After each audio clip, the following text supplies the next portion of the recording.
Hello, everybody. Thank you so much for coming to this talk. I don't know if you were here yesterday, but I'm going to do a little bit of some repeat.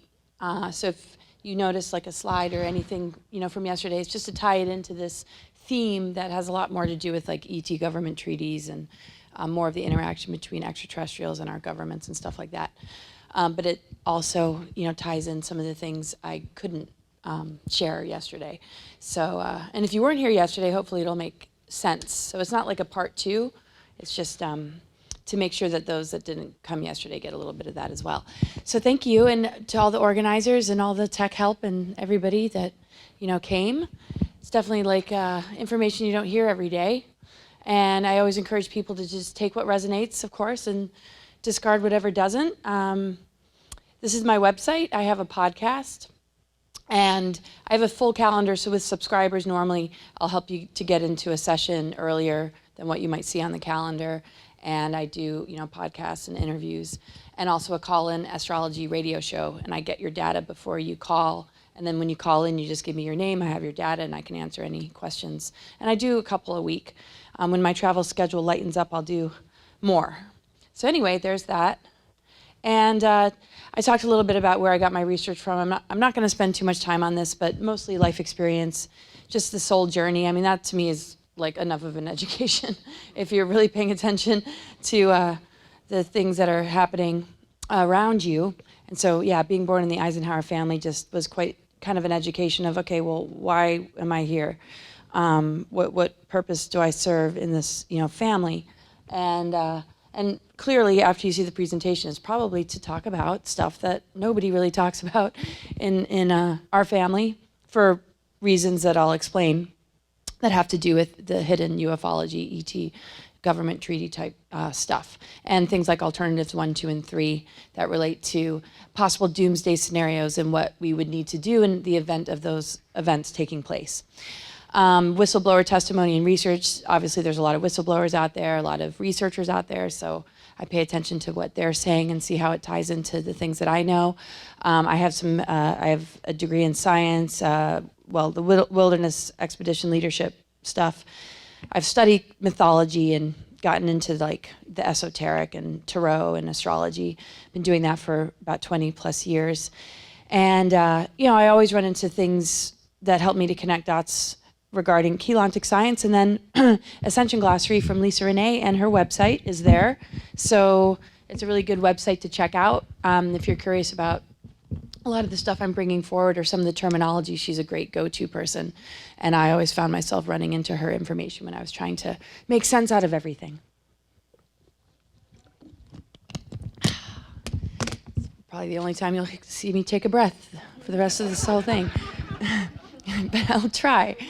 So I brought this up earlier because I just want to kind of start with the framework of our DNA and unraveling the DNA, so it's not just like this thing that we see in a picture, something that we understand through just maybe a limited scientific perspective. There's obviously energy and frequency connected to our full 12-strand capacity. So when we look at the 3D human matrix, it's basically just limited to a programming. Obviously, we're more than just this 3D realm that we've been programmed to believe we're in, particularly in this window period because the vibration of the planet's changing, and I'll go into a little bit of that, which I did yesterday. But so we're limited to the personality matrix. And the personality matrix, if we're cut off from the rest of ourselves, is very easily mind controlled because we're taught at a very young age to develop a sense of self-worth, not based on our own gifts and abilities or awareness, but normally how we achieve good grades or please, authority figures. And, there's social engineering agendas that we might feel pulled to have to answer to or do very well in order to feel good. And like we have, a successful life. And a lot of us have sort of fallen through the cracks and we're just like, it's just not going to work out. And so, then you're thrown labels, you're crazy. Maybe teachers told you you had learning disabilities or you're an outcast and it's just not working out. It's just not working out. And then you find friends that agree and then you talk about this kind of weird stuff and then you come together realizing this is like groundbreaking stuff for the planet. to be able to open our minds to all the different information that's out there from many, many different sources. And it gives us a whole nother level of education and helps us to recognize that some of these other levels that we've been existing on are really important for us to honor and appreciate, even though the personality matrix might not appreciate it or might want to cut us off from it or medicate it or project upon it just to keep us locked into, no, we're supposed to be following this particular trajectory as humans. And so the mind control, the digression of, humans, I mean, if we see, obviously health has been a huge issue, survival issues have been a huge issue for us, lots of injustices, and then we learn about junk DNA, which is basically these other levels, that's considered junk. But because it's all scrambled and the codes are scrambled, we don't really see what it looks like when it's actually organized. And what it actually is it takes us into the 4th, 5th, and 6th strand, 7th, 8th, and 9th, 10th, 11th, 12th, so the full strand DNA capacity, which also links to the Trinity, which would be dimensions 13, 14, and 15. But sometimes it makes it somewhat impersonal to just throw numbers at it.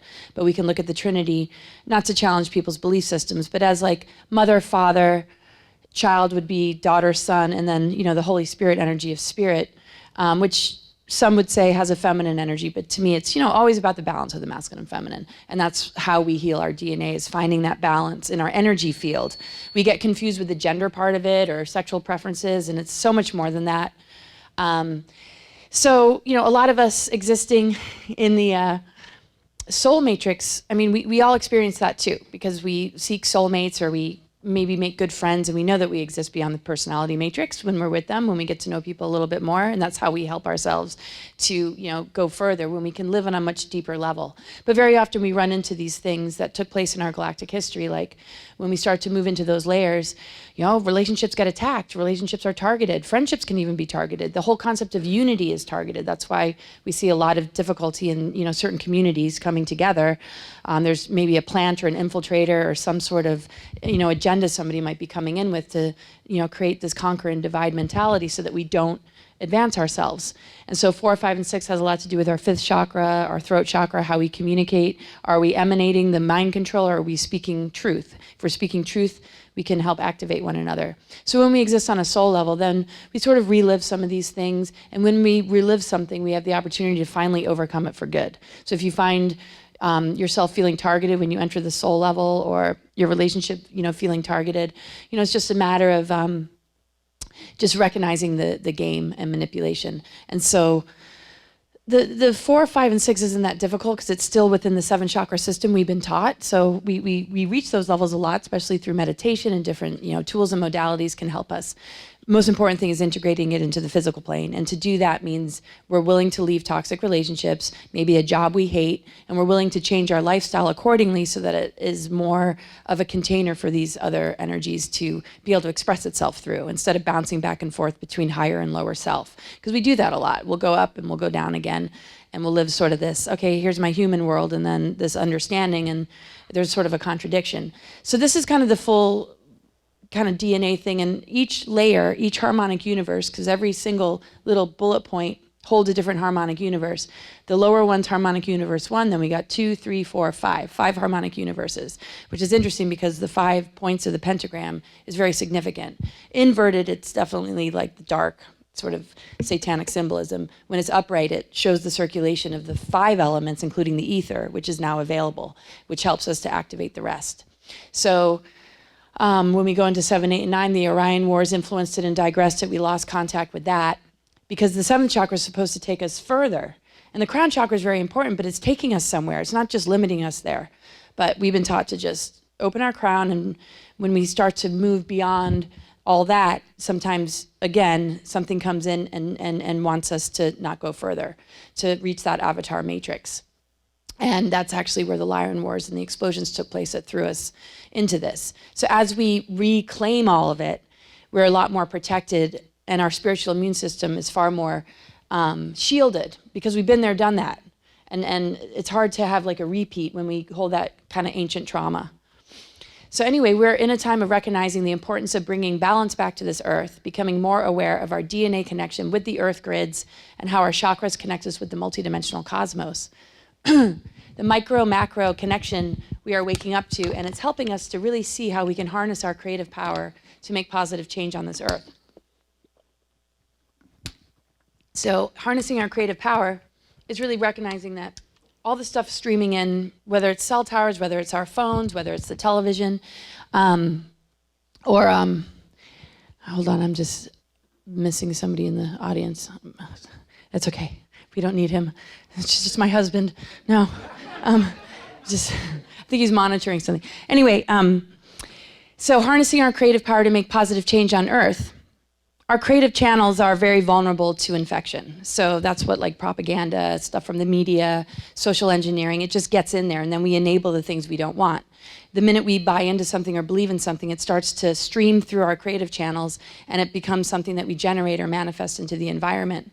And so harnessing our creative power is really taking the time to clear it and make sure that it's only connecting with our own divine instructions and our own,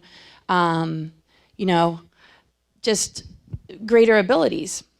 Because when we connect in with that, I mean, that's what magic is, really. And I'm not talking like ritualistic magic, manipulative magic, but just the magic of connecting with something higher that our creative channels and nervous system picks up on, because the nervous system is a great conduit to then generate it into the environment. So all we have to do is just recognize, if we're attaching to something and we're noticing something manifest that is less than favorable, we just need to recognize, is there something that needs to be cleared? Because pretty much everything we manifest is based on something that's attached itself to our creative energy, or it might be a locked trauma that's inside our nervous system that is like on sort of a repeat through like the fight or flight response to any kind of trigger. And I know we all know what those triggers are like. And it's kind of like being a trigger-free like person is like getting rid of like termites. You know how they put the big tent on the house? It's like, I'm trigger-free. It's like, I'm not trigger-free yet, but I'm definitely working on it. It's just like, it's like, and it's like you relive it, but it gives us the opportunity. So on a larger level, as we go on this like path of ascension, we relive a lot of stuff in our past, and there's a lot that is kind of watching and monitoring, making sure that when we have those collective triggers, that some big false flag will happen to throw us into like apocalyptic traumas, because we hold memories of exploded planets and a lot of like advanced civilizations collapsing, and it just causes us to relive that, and then we are in fear, and then we are looping again. And so we have to just kind of break that barrier, because in this particular window period, that is not going to happen.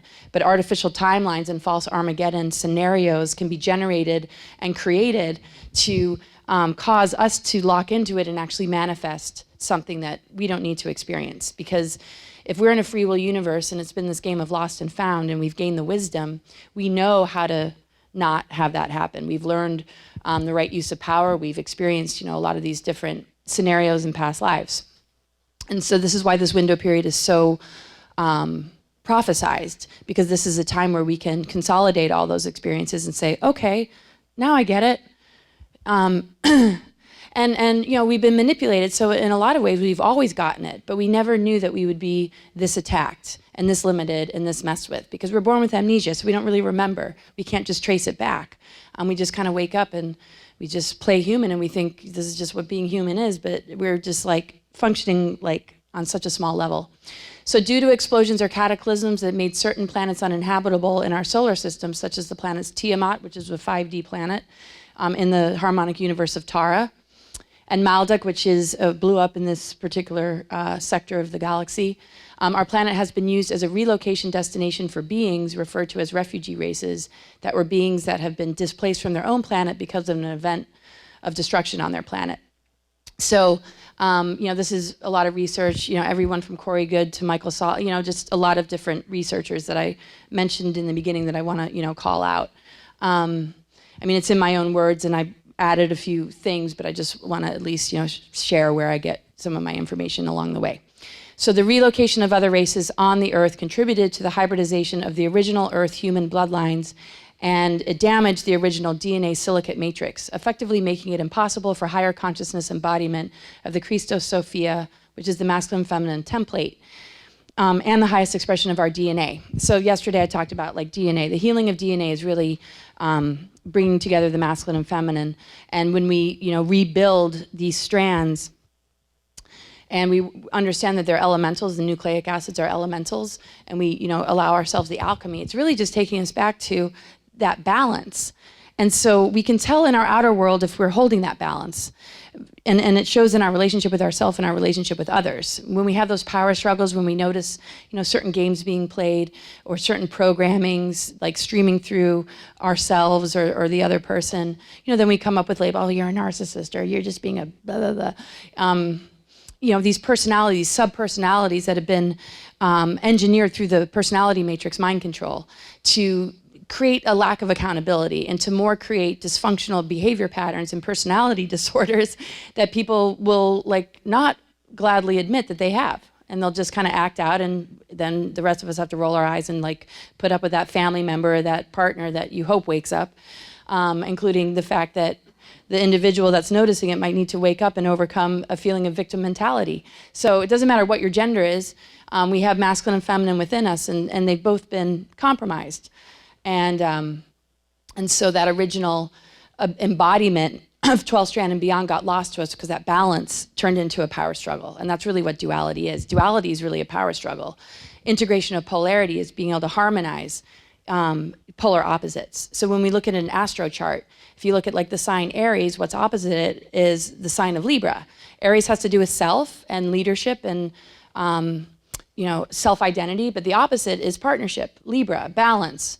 Connection with others. And so every time, I look at a chart, it's I want to help a person integrate polarity. So if a person has 10 planets all next to each other in one part of the chart, which is great, shows that they probably have a lot of incredible talents and abilities, it's always good to help bring their energy and their attention to what's opposite so that they can, integrate the polarity. And very often they'll have an opposition or something that helps them do it. So our maps are, really just to help us to rebuild our DNA, and that's kind of how I look at it. Not every astrologer will see it that way. They'll maybe focus on career and love life, and I'm no, let's rebuild our DNA and get back to the 0 point. Because 12 strands of DNA, 12 houses of the zodiac, 12 hands on a clock, and all this 12, 12, 12 stuff. But 13 is kind of the key because that kind of phase locks it into something that isn't so vulnerable. Because if we had 12 strands in the Lyra system and still got attacked, even that level of embodiment was subject to digression.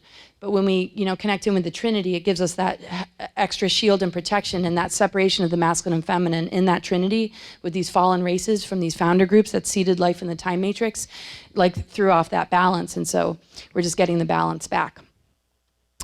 So the refugee races began to interbreed with the Earth-based humans and organize forced breeding programs so that they could harness the advanced DNA. They were more than likely influenced by the dark controller groups to do such a thing. There were also higher races impacted in these explosions, but they weren't responsible for contributing to the destruction of those planets. The ones who were being swayed by the service to self-orientated ones were. So, we have existed on these exploded planets, right? So some might say, okay, there's intruder races, refugee races that have created this control system that are alien, but then there's a lot of us, though, that were on these exploded planets, but we're not service to self. And it's not service to others means you negate yourself either. So, but the thing is, we're on a multidimensional planet, so she's connected to all these other higher star systems and also all these other planets as well. So I don't look at it like we don't belong here and we're just an invading race and nature hates us and the alien, I just see it we're part of this greater multidimensional Earth. We've been limited to a 3D programming, and when we move into this ascension energy and we wake up these dormant strands of DNA, we recognize that we're on a multidimensional planet that links us to these other places that we've been, that we're in higher harmonic universes that are connected to this Earth. So it's the Earth has a higher self and a more sort of 3D self, but the 3D self is not her organic nature. That's the overlay of these mind control systems and also these dark technologies that were put in place to keep that alive. So when we look at dying races or hybridization programs or some of the abduction situations, it is to make up for this and to try and correct it. But it often has very self-serving purposes. We need to break free of this loop, which relies heavily on technology. And so higher guardian groups and races are assisting in this massive healing going on. But really, to me, it's our higher self is assisting. So if we always look at beings outside of us and we don't recognize that it's a part of our multidimensional nature, then it's either we're going to be helped and saved or we're being screwed with and we're victims. But if we understand that the lower forms are trying to keep us in the personality matrix, which relies on us to have an unhealthy ego, whether it's we feel victimized or we feel, wanting power and making deals in order to get power to exploit the human race. It's playing with that part of ourselves, our sense of identity. And so if we want to overcome these, lower beings, it doesn't mean that we're targeted because we have ego issues. Normally it just wants to traumatize us enough to throw us into a place of survival. But everybody's got their own stories as far as why they might have an abduction scenario in their life, and I wouldn't want to define it in a general terms, because when I do sessions, a lot of people have different reasons, different agreements. So it's hard to just define it as one thing. But when I look at the lower races, they are trying to hook into our lower chakras or keep us in our lower chakras. When we look at the higher benevolent groups, guardian races that are assisting, it's our higher self also. I mean, obviously our higher self is assisting us. And it's connected to higher dimensional energies, which have these benevolent beings. And the whole idea, I think, is to bring the higher into the lower so that the lower emanates these higher principles and it begins to change the physical reality around us. Because if we can anchor and ground our wisdom nature and our higher, greater self, then we are able to heal. The environment begins to clear because we've taken care of our own inner elements, and the earth has no choice but to respond. Because to me, we're just, the outer world is a reflection of our soul and beyond. And that's why indigenous cultures understand like spirit medicine and herbs have we can be healed by the earth very easily with different herbs and spirit animals, and it is an outer reflection. We have earth, air, fire, water within us, and then we look outside of us. But then when we look at the elements on the earth, they're contaminated. And so we can tell deep down inside ourselves that we're kind of contaminated too. We're not always waking up like, woohoo! We got heaviness in our emotional bodies, and sometimes it's hard to think clearly because our skies are being sprayed. So, the assault, we're the product of, but we're also the victory when we refuse the mind control. We do our best to take care of ourselves, and we don't buy into the program. Because none of these toxins or even heavy metals and the agendas would have an impact on us if we didn't buy into the programming. Because if it was just enough to spray us and assault us with these things, then we wouldn't have the TV programming, we wouldn't have the social engineering. But they need us to buy the bait to keep us in a low density so that our bodies aren't able to alchemize these assaults. But when we move into higher dimensional thinking and we're in our heart center and we're in these kind of higher dimensions, the physics is different and we can actually alchemize and transmute a lot of these things that get into our system. So it's kind of like a frequency battle and a war on consciousness. So as long as we can keep our consciousness clear, the physical will respond and it can actually handle a lot more than we realize. But of course, when we're exhausted, when we're tired of being attacked, when we don't have people around us that we can talk to and we feel isolated, that alone, even if we're awake, can make it tough too. So, yeah. So we as humans are undergoing a slow evolution to reassemble DNA, which was damaged and manipulated in many galactic wars, resulting in exploding planets. Cataclysms also impacted our DNA, negative technologies and genetic modification and implants as well. So, yeah, exploding planets, if we were on that planet, we have experienced that trauma of these explosions, and so our consciousness is fragmented by those memories, and so we are trying to pull all our pieces back. And we're able to do that with each other because we all carry different zodiac maps, and so we meet certain people for certain reasons to help give us something that we might be lacking. Even though it's there, it's just dormant, so we can help switch the lights on for others. And I was talking about this yesterday. It's like you can have a person that's really out there that's having a hard time coming into their body because they're floating off in like the avatar matrix, but they can't get in the physical because the physical, the density is so difficult that sometimes certain people just cannot ground or get in there. And other people are like, yeah, I've been here, done this a while. I know how to put my feet on the ground and function as a human. But have an open mind, and then you put the two together and you help to rebuild the DNA. And so that's why unity consciousness is important. It's not just like love and harmony, let's all get along. It's like we're sharing codes, we're sharing different things to help to rebuild one another. Because once that's all switched on, the zodiac doesn't matter as much. It's just a map showing us, okay, here's the strengths, these are some challenges, and more than likely the synchronicities in our lives will bring us to people that will help us to awaken, and also ones that will want to keep us trapped in our weaknesses, looping in our negative patternings. And that's more because we have both options coming at us, just like when we injure ourselves. We have just as much of a chance of having an infection as we do having something heal, but we have to nurture a wound. If we don't nurture the wound, it's subject to possible infection. And so same thing with our life. When our life gets injured, say through divorce or a loss of a job or some sort of family drama, and we, walk around after that, we can feel pretty thrown. And we'll either notice things that are preying upon us and things that are exacerbating it and making it worse, and making us literally feel like we're living in hell. Or we'll notice, powerful synchronicities, maybe something jumping out from a bulletin board, like a great workshop or, a group meeting or a support group or something that can actually help. So there's always two options of something that wants to help us to heal and something that is going to reinforce maybe the feeling of defeat or victimization that can just, further loop us in a trap. And I've been really good at experiencing what that's like. And I'm like, maybe I have other options. And then the self-worth thing is like, well, do I even deserve that good thing? Should I even bother healing, So we mess with our own heads sometimes.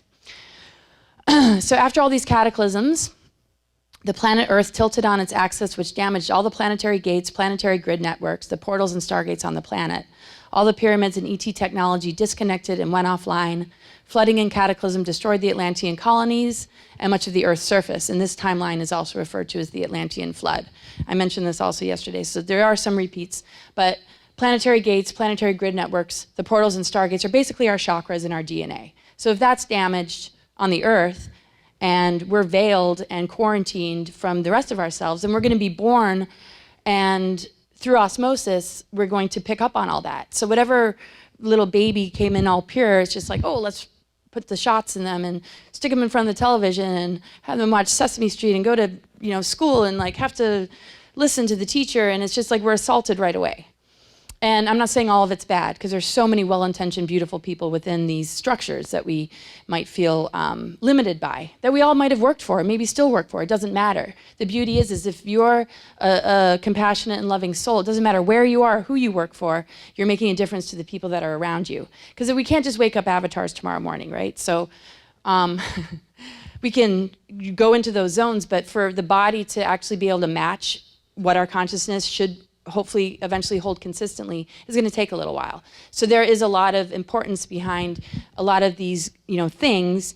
Just hopefully, people aren't falling into the trap of just doing it for money, manipulating people just for money. Because that is, to me, just, you never exploit a human for your own benefit.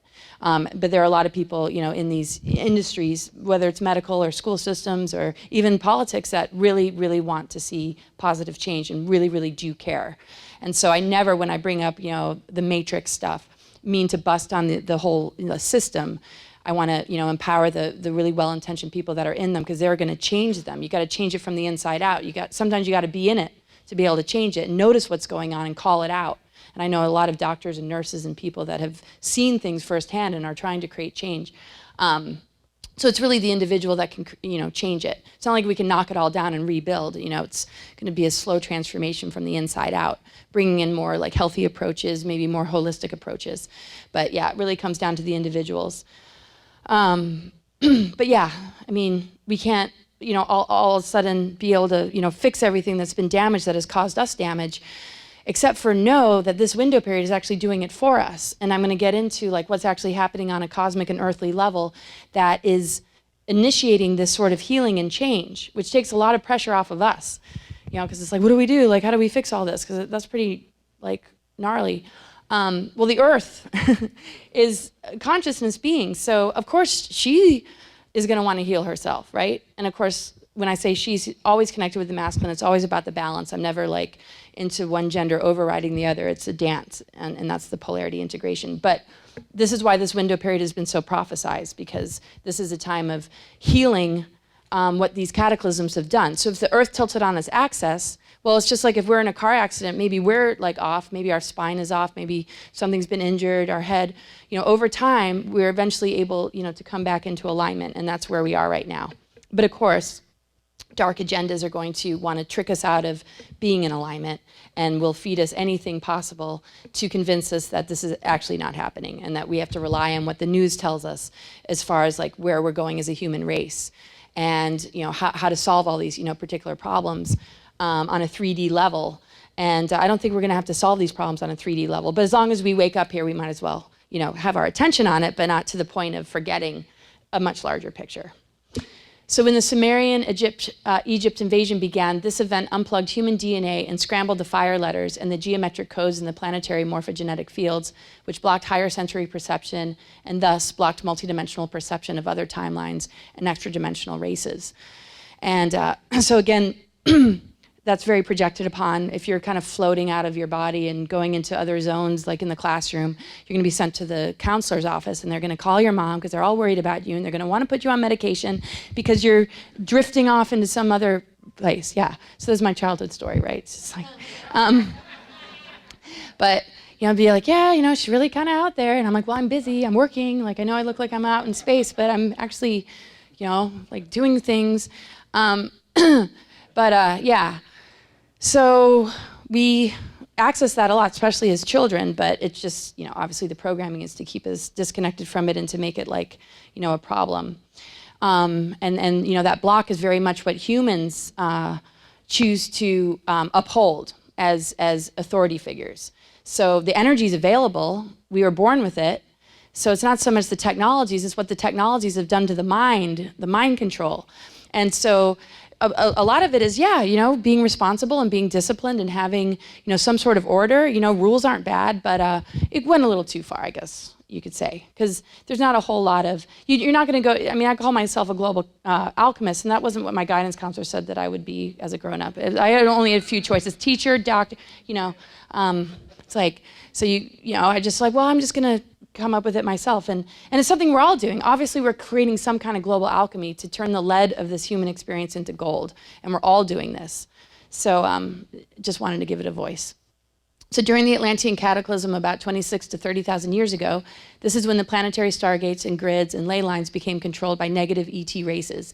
So I'm not a big fan of the word negative, but when we look at negative, it's just service to self. It's like, how do we harvest energy? How do we use energy for our own benefit? And they compromise their DNA on purpose to be the controllers, because there was these rebellions against just the source energy, because we're in a free will universe. In a free will universe, the first thing that usually comes up is, what is this power? And what can we do with this power? What can we get away with? Kind of like a kid, like, what can I get away with? So it depends on the parent. You're going to put them in timeout. Well, some kids, you put them in timeout, they open the window and run out the door. So it's like, it's just the nature of a free will universe is to play with the idea of power. So really, all these different lifetimes that we live, if you believe in reincarnation, is to learn the right use of power. Because power is like our solar plexus, it's our own personal power, but then there's a greater power, the regenerative power of nature, the power of the cosmos. And these alignments is what rebuilds our DNA and unscrambles the fire codes. Because we've been limited with just ego power. How can we make a lot of money? Who can we exploit? Who can we take advantage of? Oh, well, they're weak and so they deserved it. That's BS. You don't take advantage of people, because vulnerability is a beautiful thing. Being sensitive is a beautiful thing. You don't take advantage of those people. And even though it's a free will universe and they're able to, well, those that have been taken advantage of are wisening up, and they're understanding the game being played. And so when they have nothing to feed on anymore, what's going to happen to them? So it's really, they're going to be in the compromised position. And they're lucky that a lot of us are still willing to forgive and open our hearts, because we're right on the cusp of a lot of those powers just being in a really desperate place, like not having its food source because they lost connection with true source. So we're either on a trajectory of becoming ascended masters again, or whatever you want to call it, becoming the advanced beings, because our physical body is coded with the ability to become that. Even if we leave the physical and go into another form or take it with us and blip into another dimension, this is what we're designed to do. The other option is to digress and then end up having to abduct to get genetic information to make up for those choices that caused digression, maybe enhancement of the intellect, but loss of soul, loss of emotion, and stuff like that. So they thought emotion was an issue, but usually when you have an artificial moon or something manipulating emotions, yeah, emotions are an issue. But how about get rid of the artificial moon so that we can actually be in our psychic awareness instead of the heaviness of emotional insanity, because we feel a lot and we're having all this crap beamed on us all the time. Sorry.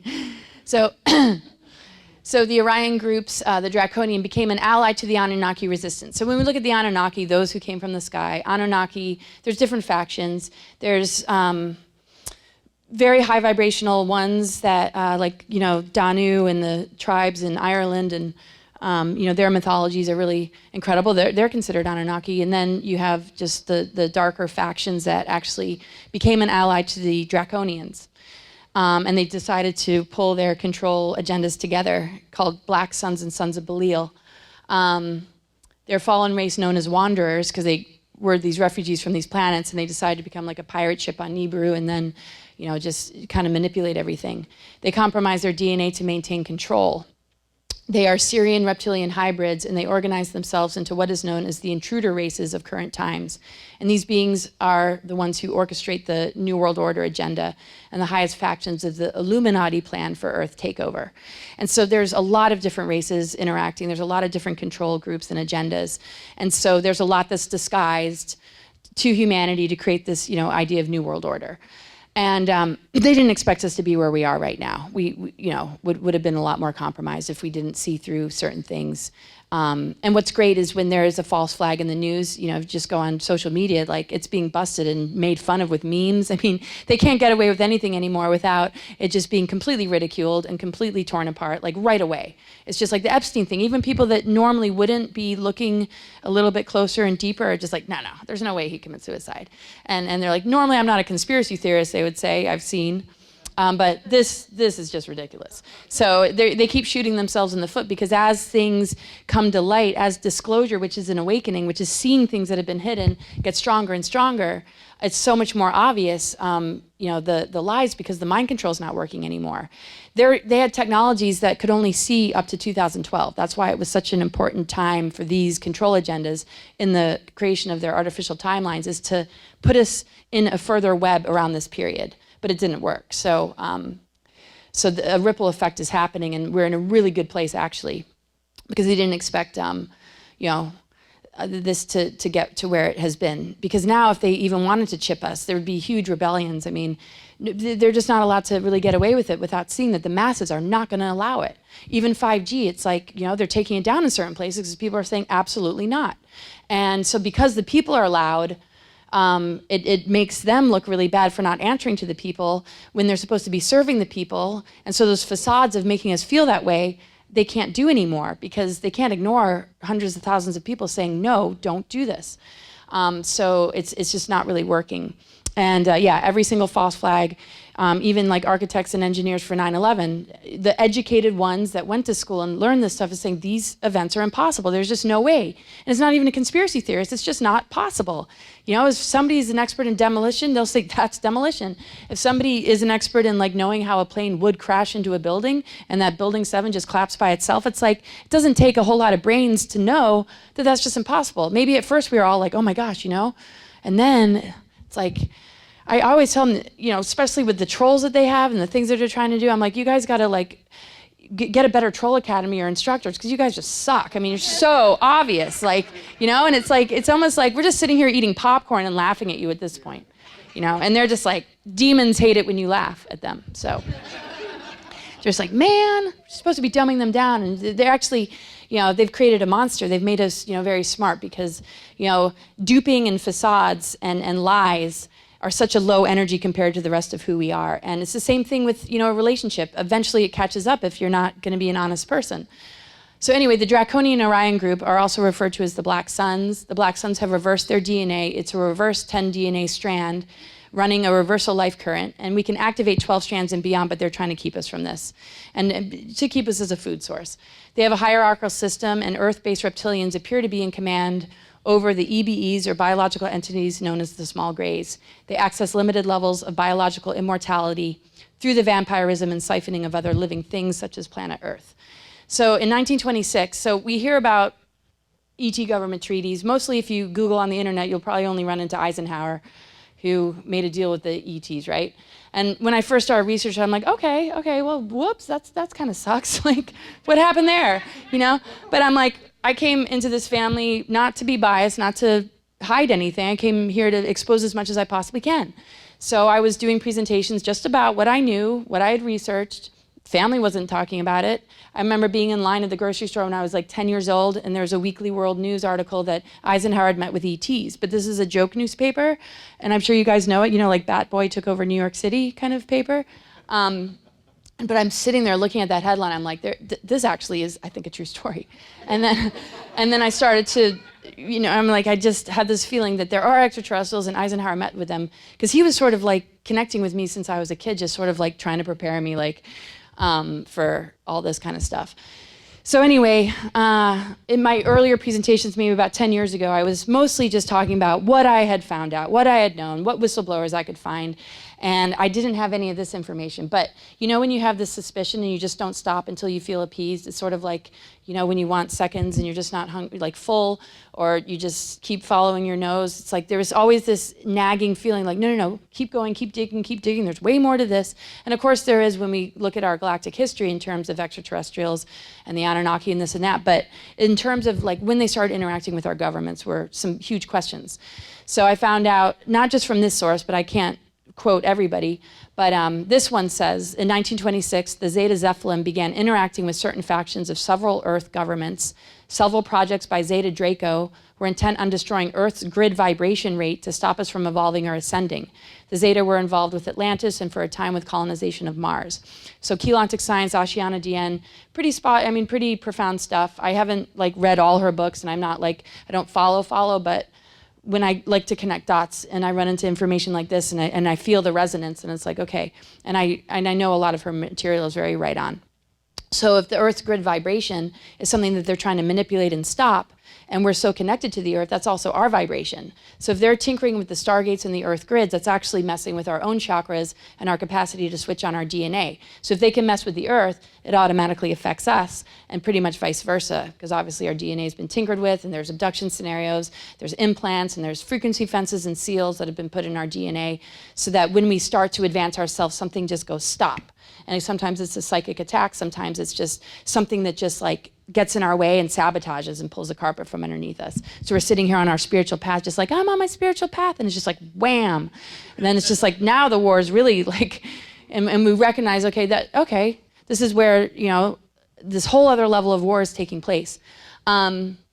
So there are positive Zetas and, you know, positive reptilians. So I'm only focusing on the ones that are trying to screw us over. So if anybody just thinks I'm picking on, you know, one type of being, saying that they're all like that, no, there are positively orientated Zetas. And when we look at future human selves and P42 and P52, which Dan Burr talks about, some people think he's full of crap, but I don't know fully and completely, but it does make sense that these future races that supposedly are us in the future, some of them are more negative as they needed to get genetic material to rebuild their emotional body and soul energy. Some who achieved that became more benevolent and wanted us to assist them and host them in their healing. So some might say that's a really good idea, and others might be like, why should we? I'm kind of on the fence. My Libra energy is just like, I can see both sides of everything. That's why I can't make any decisions. But anyway. So according to Phil Schneider, the alien agenda was known by the US government as early as 1933. So it's still within that range, 1926, 1933. Original notes from Schneider indicate that between January of 1947 and December of 1952, 16 UFO crash retrievals took place. We only really hear about Roswell mostly, right? It has been said that approximately 60% of the spacecraft we see are off-world beings, 20% are military reverse engineered craft. So what's interesting is, okay, so Lisa Renee, if you ever look at her website and read her material, energeticsynthesis.com, it's very obvious and clear that she really knows her stuff. I mean, so much information, and her and I have had epic, you know, conversations for hours on the phone. We become, you know, really good friends, and I feel really good about her information. And so after I understood the initial kind of stuff that you find on the internet about ET government treaties, and I delved into her information, this started to make a lot of sense. Because if we're talking 1926 and 1933, like Schneider and Galactic Science was saying, well, here we go, here's another indication that this happened earlier. So during the time that Franklin D. Roosevelt was president, from 1933 to 1945, according to the Guardians, several species of gray aliens contacted all the major world governments and made secret treaties with many of them. Churchill is the one who made the deals. They mind-controlled Hitler and also worked with Aleister Crowley, a black magician. Again, only accept this if it resonates. It's coming from really good sources. And it does make a lot of sense if you think about it, because there was a lot of this sort of technology trade and things going on during the Second World War. And nobody hears about Churchill in connection with the ET. I mean, I don't know if you guys have. I didn't until I found this. And then I started to dig a little deeper, and I found it in other places as well. And then Aleister Crowley, I think we can all admit he's kind of a freaky person. Black magician. He might have a great tarot deck, but he definitely was involved in some things from the Atlantean times and was very compromised, was able to work with some of these individuals to figure out how to trap souls, how to kind of like, that's why they call it Monarch programming, because it's like a net catching souls to bring them in and use them and their higher abilities for their dark agendas. And so he passed on a lot of, teachings or ways to go about this. And there's, obviously a lot more information that I can't, bring into just a presentation. But this is just to kind of get an idea. So the intention was to create continual world wars. And ever since we dropped into this lower density, we've had nothing but war. We've had the electrical wars, we had the Lemurian Holocaust, the Atlantean Cataclysms, the Nephilim Wars, the Egypt-Sumerian, on and on and on. And then and we just look at human history, it's just war, war, war. Well, what are we really fighting? We're fighting ourselves. Because if we have this advanced DNA that we haven't switched on and it's all scrambled and our DNA codes are scrambled, it's us that are scrambled amongst each other. Because we're the representation on a world level, on a global level, of what the scrambling looks like, which means that none of us is in harmony. That's why we can't access it, because it's fighting each other all the time. And it holds historical resentments. Your family did this to my family, your ancestors did this to mine, our ancestors are bigger victims than your ancestors, and it's just like on and on and on. And then the supposed chosen ones, and that's just a bunch of BS, because there's no such thing. And I said yesterday, the chosen one is love and wisdom. Any single person that is able to reach that level of consciousness is just chosen. And what are they chosen to do? To help elevate the human race, to help switch them on, to help activate them, not create this hierarchical system of control because it thinks it's better. And that's part of the whole reason we've been scrambled, because we've been under the authority of these, warring factions, and even these, intel wars are taking place between these different groups that hold power, that are fighting amongst each other.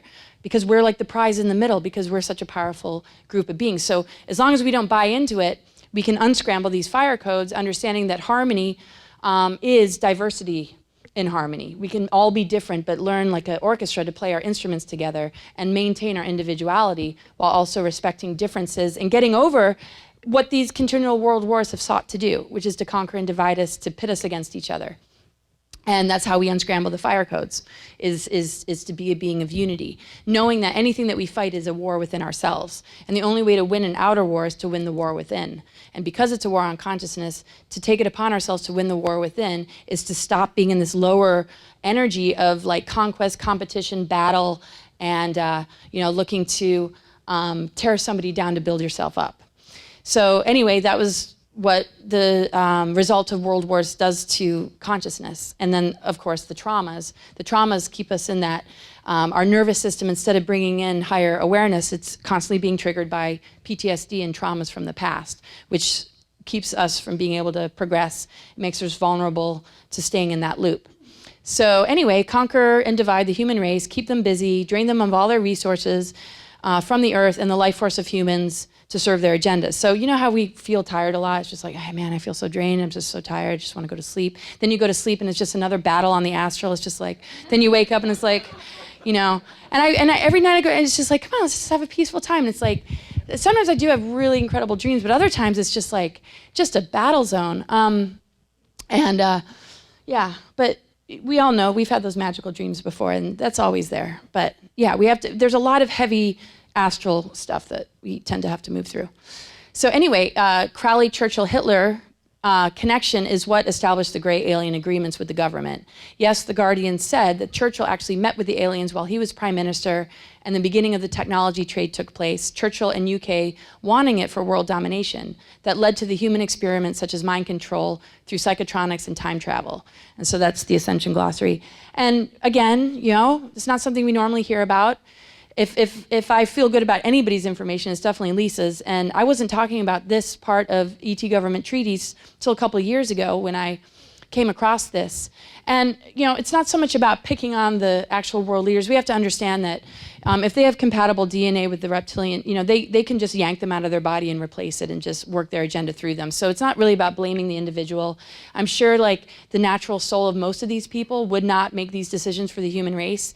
And the issue is that there are powerful technologies and ways and means for them to be able to work their agenda through certain types of individuals. And so when we look at the hybrids and the kind of DNA that they have, that's why the 13 families have been so manipulated. But it's through trauma-based mind control, multi-generational. It's not like they're just waking up, grabbing power. These people have been through a lot of disassociation and trauma to have this happen, for them to be able to even be taken over. So, we really just want the organic soul to return and just maybe see the larger picture, so we don't always feel like it's us and them. They could really use just our awareness and understanding of what takes place, because they were given really advanced DNA. The Syrian and reptilian hybrids, they have what's called the Orphan consciousness, but mixed with the reptilian energy, the trauma has kicked them out of the better aspects of themselves to keep them in this loop, and to keep this family energy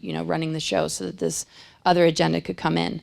And that's kind of like free will universe. It's yeah. So these treaties involve supplying numbers of human adults and children that the government agreed to barter for abduction, work camps, sexual slavery, forced breeding, genetic experimentation, genetic augmentation, and secret space programs. So as long as they supply a number of humans, here, this is what you get in return. So it got out of control, actually, during that era.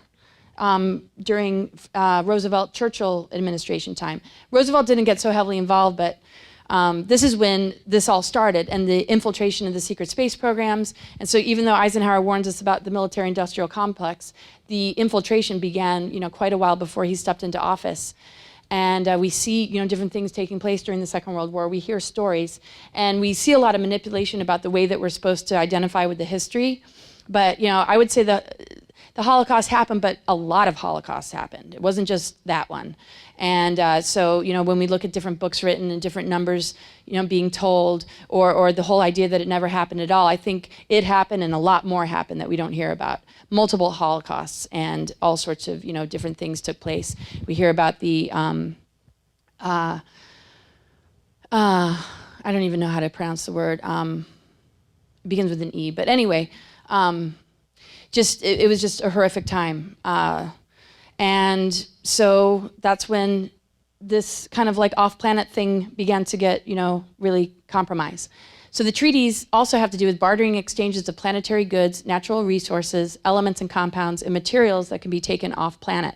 Those that were genetically enhanced or had special skill sets, such as high psionic ability, were trained to be placed in a variety of military positions and or for other functions, such as work as scientists, engineers, geneticists, as well as study these experiments in high-tech laboratories. So we hear about underground bases and all this sort of stuff, and very, skilled and intelligent individuals that were genetically enhanced. We hear about super soldiers and stuff like that, to basically be used for this larger agenda, which is part of the bartering. And that level of control kept individuals from being able to really break free. And they do that in a lot of institutions. They'll train you to be like a physicist, then they'll use you to make a bomb. It's like, and so we can't blame the individuals that are underneath the control of something that's threatening their life or threatening their family if we aren't able to use you for these reasons.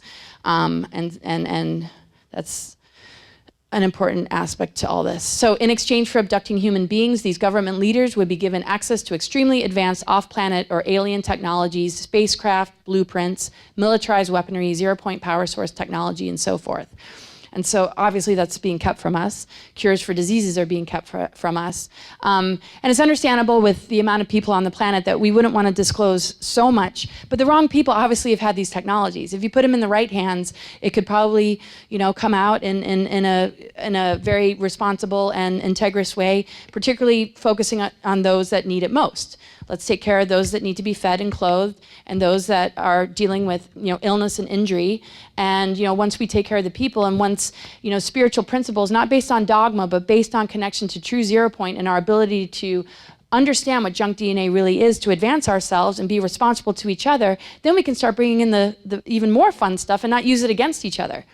Because these technologies have been used to weaponize humans, weaponize nature, and weaponize all these things that are absolutely sacred, including our sexual energies. So obviously, if they're making deals with the groups that are service to self, we're not going to have any. We might have our cell phones, our iPhones, and little emojis and texting each other and like posting on social media, telling them, guess how much we know? And they're just sitting here like, oh, we're going to surveillance you, and like, oh, geez, they're just like laughing at us with all these memes because they've completely figured this out. Because we're not stupid. You can't put a lid on a volcano. Consciousness is way too powerful for mind control, and so we have busted through, and there's no turning back. So Morgan Martel discusses on his website about Project Paperclip, which took place after the Second World War. One purpose of the operation was to inhibit post-war Germany from redeveloping its military research capabilities. One of the fields that Nazi doctors and psychologists had made advances in was that of social and behavioral engineering in humans, also known as mind control. So a lot of people know some of the details of some of the things like Mengele and some of those experimentations. And so then we have this infiltration of the US with them all coming over, and the social and behavioral engineering. I mean, it's obvious. I mean, still, just put on the TV if you're staying at a hotel. If you don't watch TV at home and you're wondering what's going on in the world through the television box, nothing's really changed. The same crap, but like different. And I was like, Tony the Tiger's still alive. I was like, well, he's a cartoon. Cartoons don't really die. I'm like, I haven't seen Tony the Tiger since, because, yeah. It's like, yeah, he's still around. The cartoon looks a little different because the old voice probably isn't around, but it's just really bizarre to put the TV back on. And of course, it just captures the minds of children, and we're not seeing nature shows or encouraging children, or just health or well-being. It's just the programming, buy, consume, nothing's changed. So, and that's all, part of these agendas. So if we break it down and look at like, okay, well, what is behind it? What sort of projects are behind it? People are being used to, express these sort of agendas. We have Hollywood celebrities and politicians that have been a part of these projects that they have total control over. One project being Project Monarch. It could be best described as a form of structured disassociation and occultic integration in order to compartmentalize the mind into multiple personalities within a systematic framework. During this process, a satanic ritual, usually including Kabbalistic mysticism, is performed with the purpose of attaching a particular demon or group of demons to the corresponding altars. Pop stars, sports stars, assassins, sex slaves. So trained assassins, anything to do their dirty work for them. Anything to put somebody in a leadership position to begin to socially engineer and mind control the masses. Now, they're scattered amongst those that probably don't have this programming, so I'm not saying that these whole industries, are horrible, but there are a lot that, we hear about. If anybody's heard of Fiona Barnett and some of the names that she's come out with, and, a lot of people have heard about Isaac Cappy and others that are exposing some of these names. And I know it's like super disturbing, and I don't want to be like the super disturbing presentation, but it gets lighter in a little while. So Project Monarch is a U.S. Defense Department code name assigned to a subsection of the Central Intelligence Agency's Operation Artichoke, later became Project MKUltra, and they did say that, all that's being shut down. We admit to some of it, but it never, got shut down. If anybody's heard of Kathy O'Brien, I did an event with her and got to know her a bit. And she wrote a book called Transformation of America, brings in some of the politicians that we hear about. I don't really want to name names, I have already before. But it was pretty wild because when I gave her a hug, my necklace got caught on her sweater, and we were literally like trapped in a hug for the longest time, just laughing. And I was like, I just couldn't believe, it was Kathy O'Brien. I learned so much from her story, and just pure heart. And she gave a really incredible presentation. And she went through this sort of thing. And there are a lot of people that have broken through the program. And the thing is, they chose advanced souls to tinker. I don't know what they were thinking, because these advanced souls that have pulled through are making themselves known now. And we can all, really work together to take this, down even further. Because they rely on our mind control. They rely on our power and energy for them to even operate. So anyway, they're super soldiers. DARPA today has a long-term $3 billion program to help make such a metabolically dominant soldier. In other words, the military is studying how to use technology and biology to meld man and machine and transcend the limits of the human body. Project Mannequin is a program to create genetically enhanced assassins. So a lot of the shootings we hear about and things like that, whether they're false flags or not, mostly anything that's going into that zone, mind control creates, criminality. Project MKUltra was exposed publicly in 1970 through lawsuits filed by Canadian survivors or their surviving families. So I talked about this a little bit yesterday. I'm not going to spend too much time on it, but the human race is targeted. So here we have Project MK Delta called Deep Sleep, 1960, CIA, description, fine-tuned electromagnetic subliminal programming, targeting long-range, frequency range VHF, HF, UHF, modulated at ELF, transmission and reception through television and radio antenna, power lines, mattress spring coils, modulation of 60 hertz wiring. Purpose, programming behavior and attitudes in general population. Effects, fatigue, mood swings, behavior dysfunction, and criminality. So it's like scary to think that if we have the wrong bed, I mean, God knows how many mattresses from thrift stores I've slept on, probably woke up a little grumpy, fatigued, mood swinged, blamed it on me, you know, whatever we come up with, oh, this must be why I'm not feeling so great today. And why, for some reason, I just want to know. But, you know, we have to realize, you know, that they're finding all ways and mechanisms to get to us through these different devices, through things as simple as like the bed that we sleep on. So we might want to just, you know, notice that and understand, yes, we have inner work to do, but a lot of the stuff that we're up against is a lot of attack and a lot of frequency modulation and distortion that gets into our brain waves, gets into our nervous system, and makes us somebody that we're not. But because we're so limited to the personality matrix, it's very easy for us to be vulnerable to it because we're not going into these other levels that could actually completely knock it out because that frequency is much higher. So when we can tap into something much greater, you know, we can actually dismantle it and neutralize it. And through that extra time that we take for ourselves, we can, you know, not be so affected. And so you'll see, you know, earthquakes and other things, crowd dispersion, and just, you know, just all these projects. But I mentioned it yesterday, so I don't want to put, you know, too much time on it. So the OSS, the Office of Strategic Studies, resorted to whitewashing the histories of the Nazis, or sometimes even creating entirely new identities, which made it easy for them to spread their influence in America. So in 1946, President Truman authorized Project Paperclip. And again, because these treaties originated in the Churchill time and Roosevelt, and starting in 1926, 1933, when it came into the United States, a lot of that technology was already something that they had. And they were just going to come up with like the new renewed treaty called the Greada Treaty to present to the US governments, even though it was something that was already established. And supposedly they renew them every 10 years. So it has been said by the whistleblower of M16 that the CIA was created almost 2 years after this in the American National Security Act of 1947 to handle the massive number of mind control, cloning, and other covert projects that were born from Paperclip.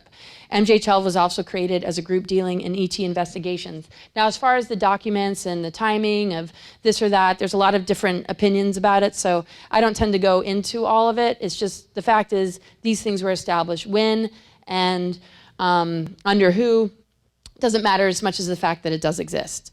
So the Nazi space program became operational during the Second World War, despite the defeat of the Axis powers. The Nazis, according to Dr. Michael Salla, escaped to secret bases in South America and Antarctica, where they established an alliance with a group of extraterrestrials called the Draco Reptilians. The Nazis were then able to successfully defeat a punitive military expedition by Admiral Byrd called Operation High Jump in 1947. Now, I know Michael gets his information from people like Corey Good and others. Take it or leave it. What makes sense to me and why I include some of this is because it just goes to show that we really didn't win the Second World War. And after what we thought was the end of the war, things were still happening, trying to continue to deal with these individuals. So both President Truman in general and future President Eisenhower tried to negotiate with the Nazis. They refused to agree to their terms until they flew UFOs over Washington, D.C. from July 12th through the 29th, 1952. Above the president, MJ-12 had made it a secret law above the president in 1947 that the entire subject and knowledge of UFOs and their occupants was to remain the highest guarded secret, only above atomic weapons. So a lot of people are like, well, why didn't they just say something? Well, lots of people were getting offed, William Cooper, Phil Schneider, and others, and these laws put in place. I mean, especially if you were a president, I mean, your hands were really tied. So, and I just like to pull bits and pieces out. It doesn't reflect the fact that I agree with everything connected to the individuals that I might quote, or that, or what my disposition might be, but when I find certain information that connects a dot, I need to bring it in, I feel. So this is where the development and infiltration of the military-industrial complex began and eventually led to the most powerful of the secret Earth government group entities that we are referring to as the interplanetary corporate conglomerate. So again, people need to have their own discernment and decide whether or not that rings true for you.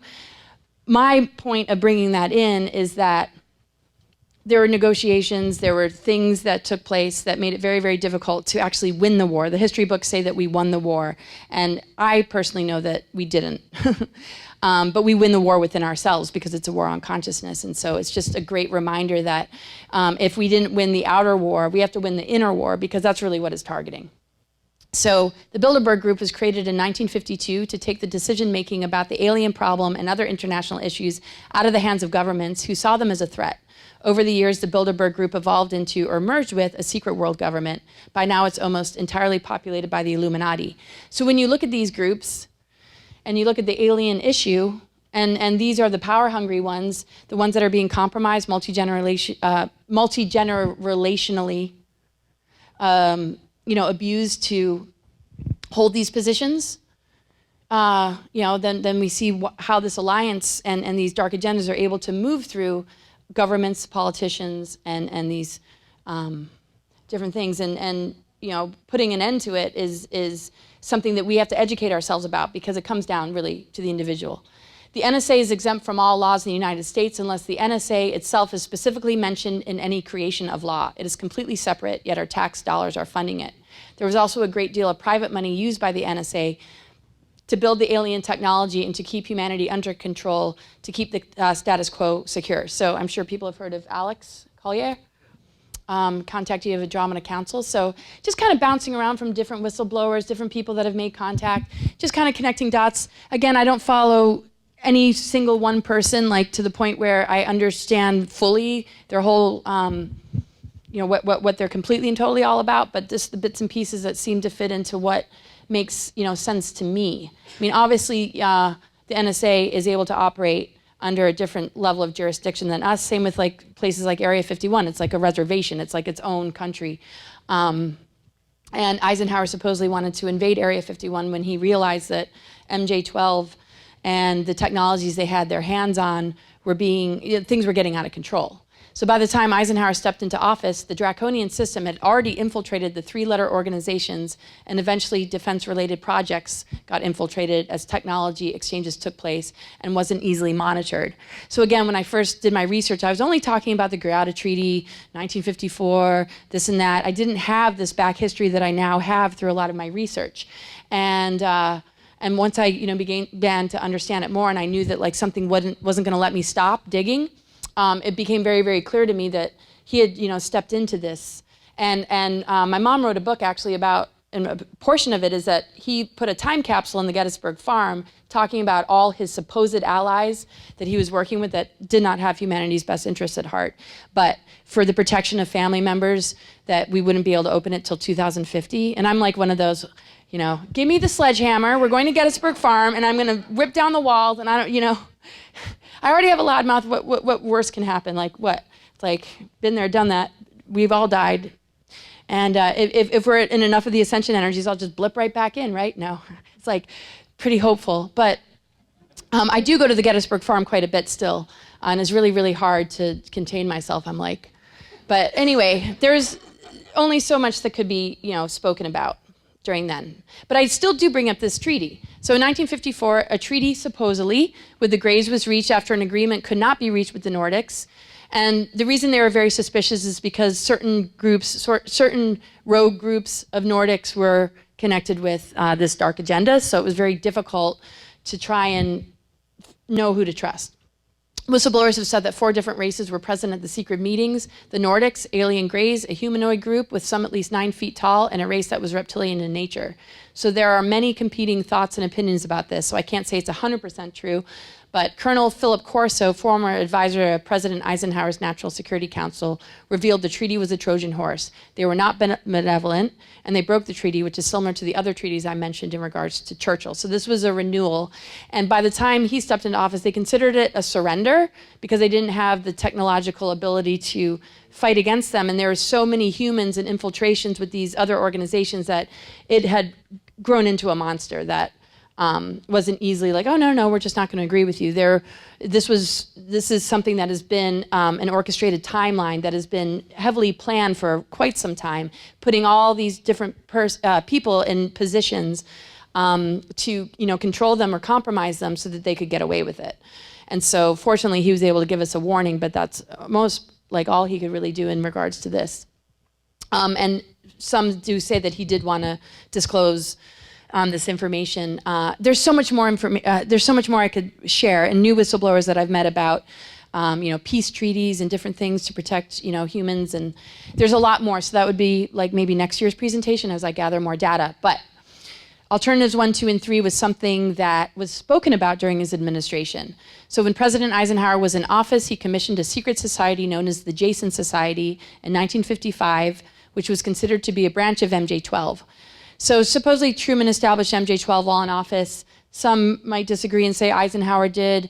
There's a lot of differing opinions in the ufology community as far as how that all happened. But anyway, the Jason Scholars was created to sift through all the facts, evidence, technology, lies, and deception and find the truth of the alien question. So alternatives 1, 2, and 3 are 3 agendas recommended by the Jason Society scholars and are related to different scenarios to prevent a possible future doomsday that is more than likely induced and not natural. HARP technologies and weather modification can control weather and induce superstorms. So when I was recruited to go to Mars, which is connected to all of this, alternative number 3 about colonization of Mars, I knew enough about chemtrails, HARP technologies, and the abilities that they have to create superstorms, and also how, if they can do that, they're actually engineering an artificial timeline. So if they're able to engineer an artificial timeline, then the whole idea of having to leave the planet is not necessary. And I knew from the time I was small that this ascension window period is an Earth cosmic event, and this is something happening on this planet. And I got a lot of interesting dreams and a lot of major like hits intuitively. Don't go anywhere, no matter what they say. Just sort of the same, like go where, like what.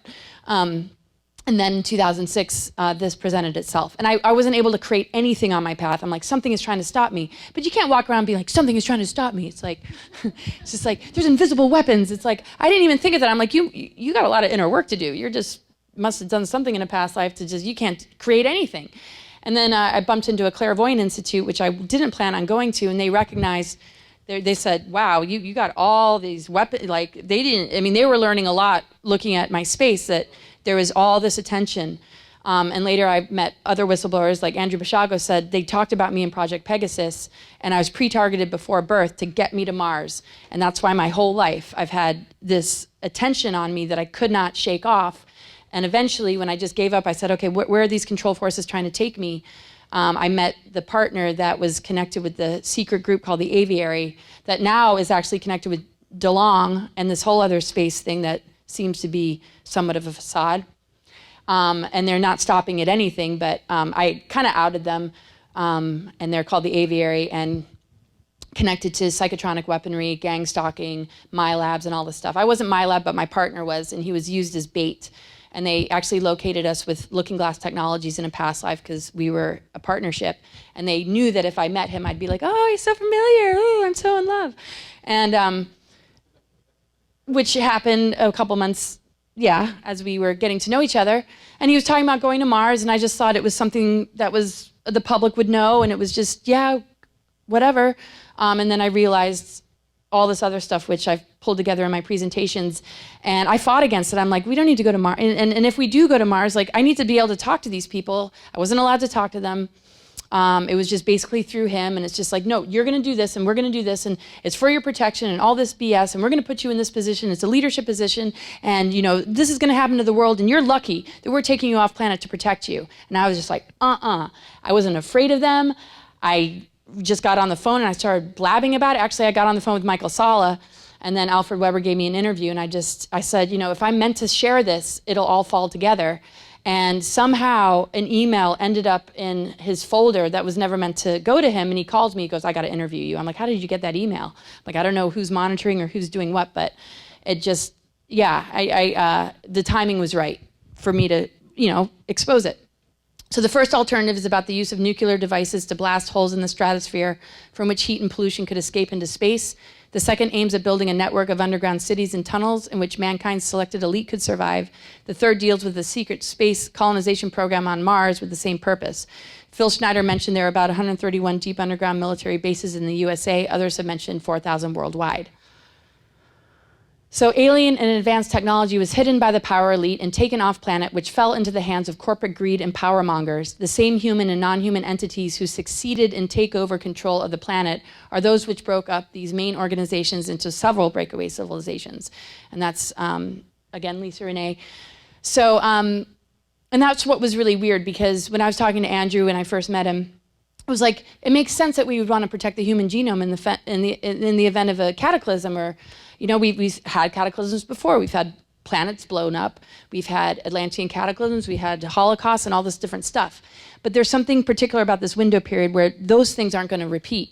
And, yeah, and so, you know, we're at this place of really blossoming and like learning the right use of power and like overcoming these disasters from the past that they're trying to loop us back into that trauma of, oh, you know, it's easy to prey upon the minds of well-intentioned people who want to protect the human genome, saying this is what we have to do in order to protect the human race, is go off planet and do this kind of stuff. And it's like, sure, you know, that makes sense to a certain degree, but when you look a little bit deeper and you just see the red flags and the lack of ability to communicate and share this kind of stuff and share the knowledge of what this ascension time really means and things about the rest of the stuff I, you know, try and bring into presentations, it was very clear that this agenda had been infiltrated, and any cataclysm that we might experience on Earth would be engineered and manufactured with weather weapons. So Eisenhower is a part of the creation of the secret space programs, but without his leadership, many failing organizations had no accountability to their actions, and infighting between the organizations spread. This continued lack of transparency and continued deception going on between these world powers spread corruption, greed, mind control, and horrific crimes against humanity. And again, that's Lisa, who brings a lot of attention to this, which was really helpful for me. You know, and part of helping is like setting up some of these organizations to try and understand the alien issue, and not realizing the larger picture of some of the people that he thought were trustworthy, or at least looking out for humanity's best interests, and not really being able to escape the fact that he was, you know, pushed into this position. And I was very close to his son, John, who actually used to live around here. I used to hang out in certain areas around here. And, you know, he would confide in me at like family gatherings of how hard it was, first of all, to have his father as president, and how much his father did not want to be president. And he would kind of joke, you know, like, and I don't mean like I don't like labels, but he would joke, he's like, you know, I'm a hippie at heart. He's like, but somebody has to tell these war stories and like bring attention to, you know, this sort of thing that happened. And there's crazy stories that my aunt even told me about. Just, I won't even go there because it would take too long, but just some very interesting things about the way that they, you know, really think and view reality. And it's just such a down-to-earth group of people. And people think, oh, you're a presidential family. What, we show up in limos to like no, we're like in a little cabin. We're driving like beat-up Toyotas. It's like, you know, and we do karaoke because we don't want to talk politics, right? So David Eisenhower and I are like doing Carpenter like duets. And it's just like, you know, and like his wife is Julie Nixon, and they live like right up, and they're not what people think, you know? And so it's one thing to get those projections and like, oh, you're from this, and it couldn't be more down to earth and like normal, you know, but it's like they're traumatized. It's just like people think this is some sort of glamorous thing, at least in their circles. They're like, it's horrible to be related in that kind of like daughter or son of a president. It's horrific. And Nixon was a little bit more compromised, but it's very interesting over the years to really get to know them. And Julie helped raise me, and she's one of the most loving and kindest people. But I didn't know this like connection, and I would like pick up a phone and play like with my cousins, and I didn't realize I was calling a Secret Service man that was sitting in the garage, and I was just like, whoops. It was interesting. So 10 different secret space programs that Michael Sala talks about, and I don't need to go into that. But anyway, on Zeta Talk website, it says, those connected to Alternative 3 are service to sell Zeta Grays. So through much programming, they have managed to convince many well-intentioned people that it was in our best interest to move off planet.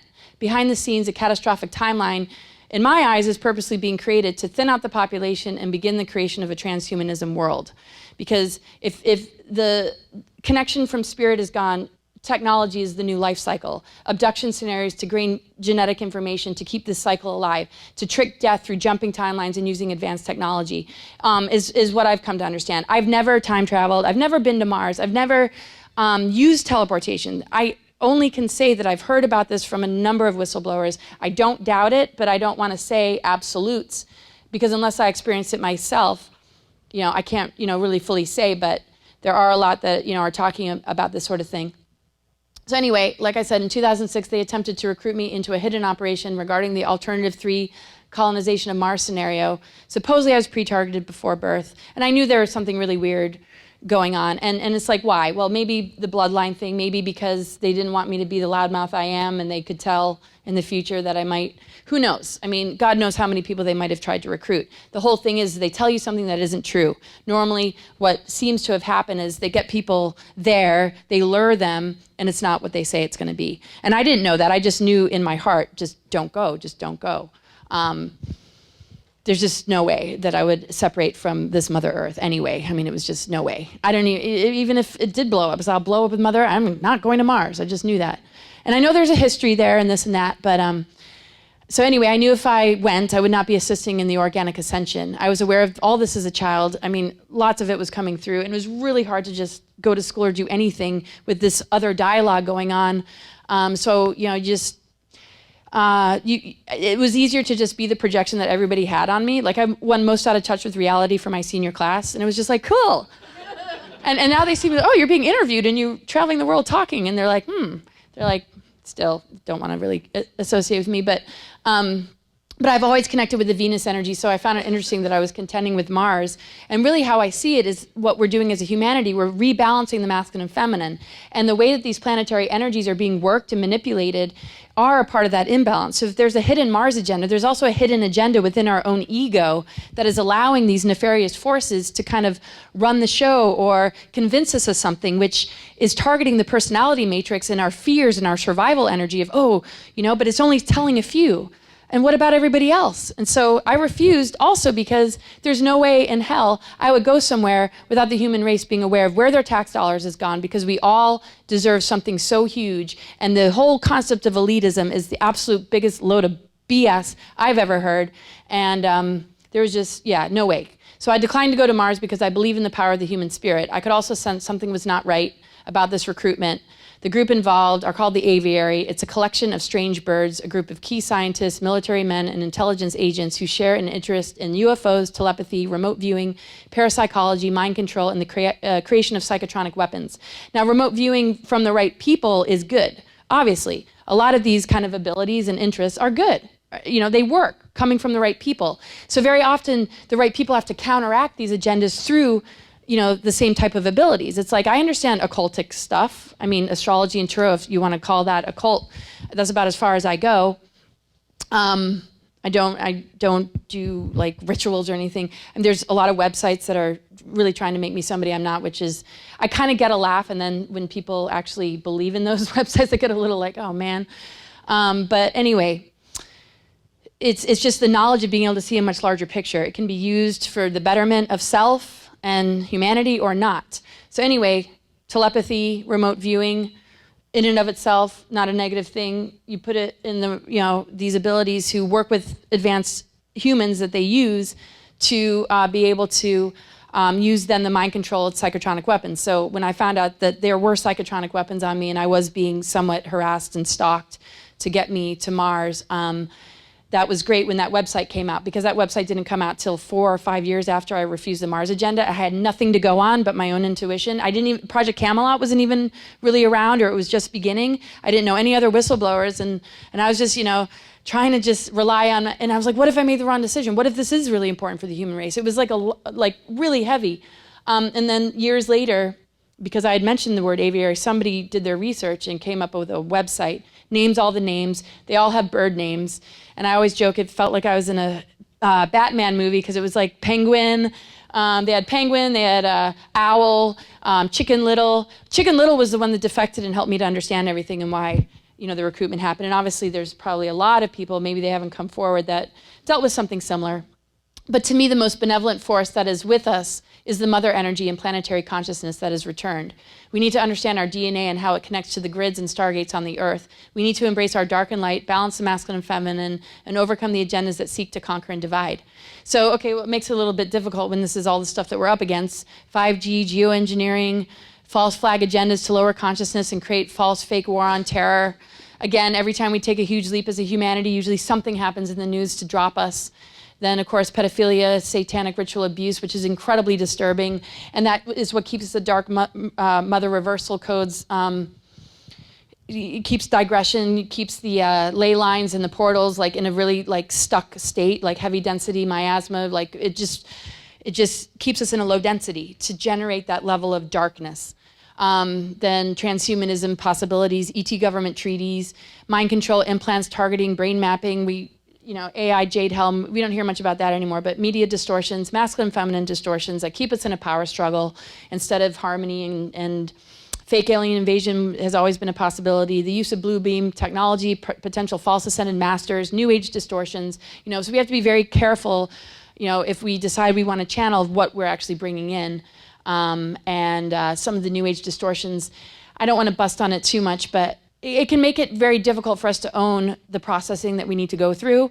Our shadow work, some of the things that maybe we don't want to see that need to come to the surface, because it really kind of locks us into, oh, that's bad, or if we talk about certain things, that's fear, that's generating fear. But is our own shadow something to fear? No, it's something to move through. It's something that once we move through and get to the other side, we're clearer, we're more awake, and we can advance ourselves. But to deny it just keeps us looping. So anyway, the ruling elite have devised chemtrails as a means of covertly microchipping us all in order to create antennas inside of us via nanotechnology to make us totally controllable via a psycho-civilized, electrically mind-controlled society. Using HAARP microwave antennas, the NSA can establish a seamless computer link direct to our brains, but first they're using chemtrails to get the nanoparticles into us, which are reassembling in our bodies to form the antennas. And that's not really working, right? I mean, maybe next year we'll all show up with little antennas and we'll just make fun. It's not going to work.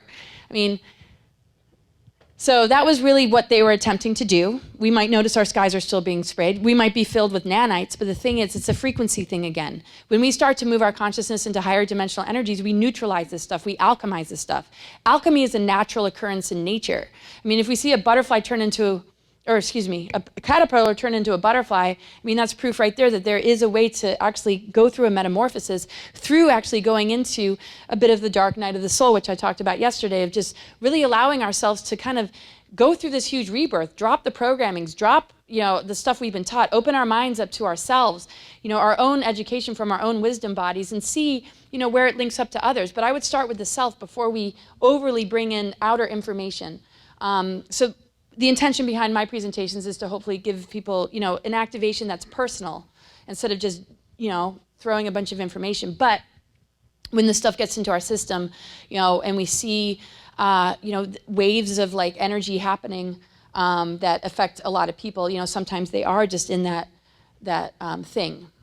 So our nervous system acts as the frequency conduit, which allows the higher self energy to be transmitted to our body through ion channels, which produce an electromagnetic signal.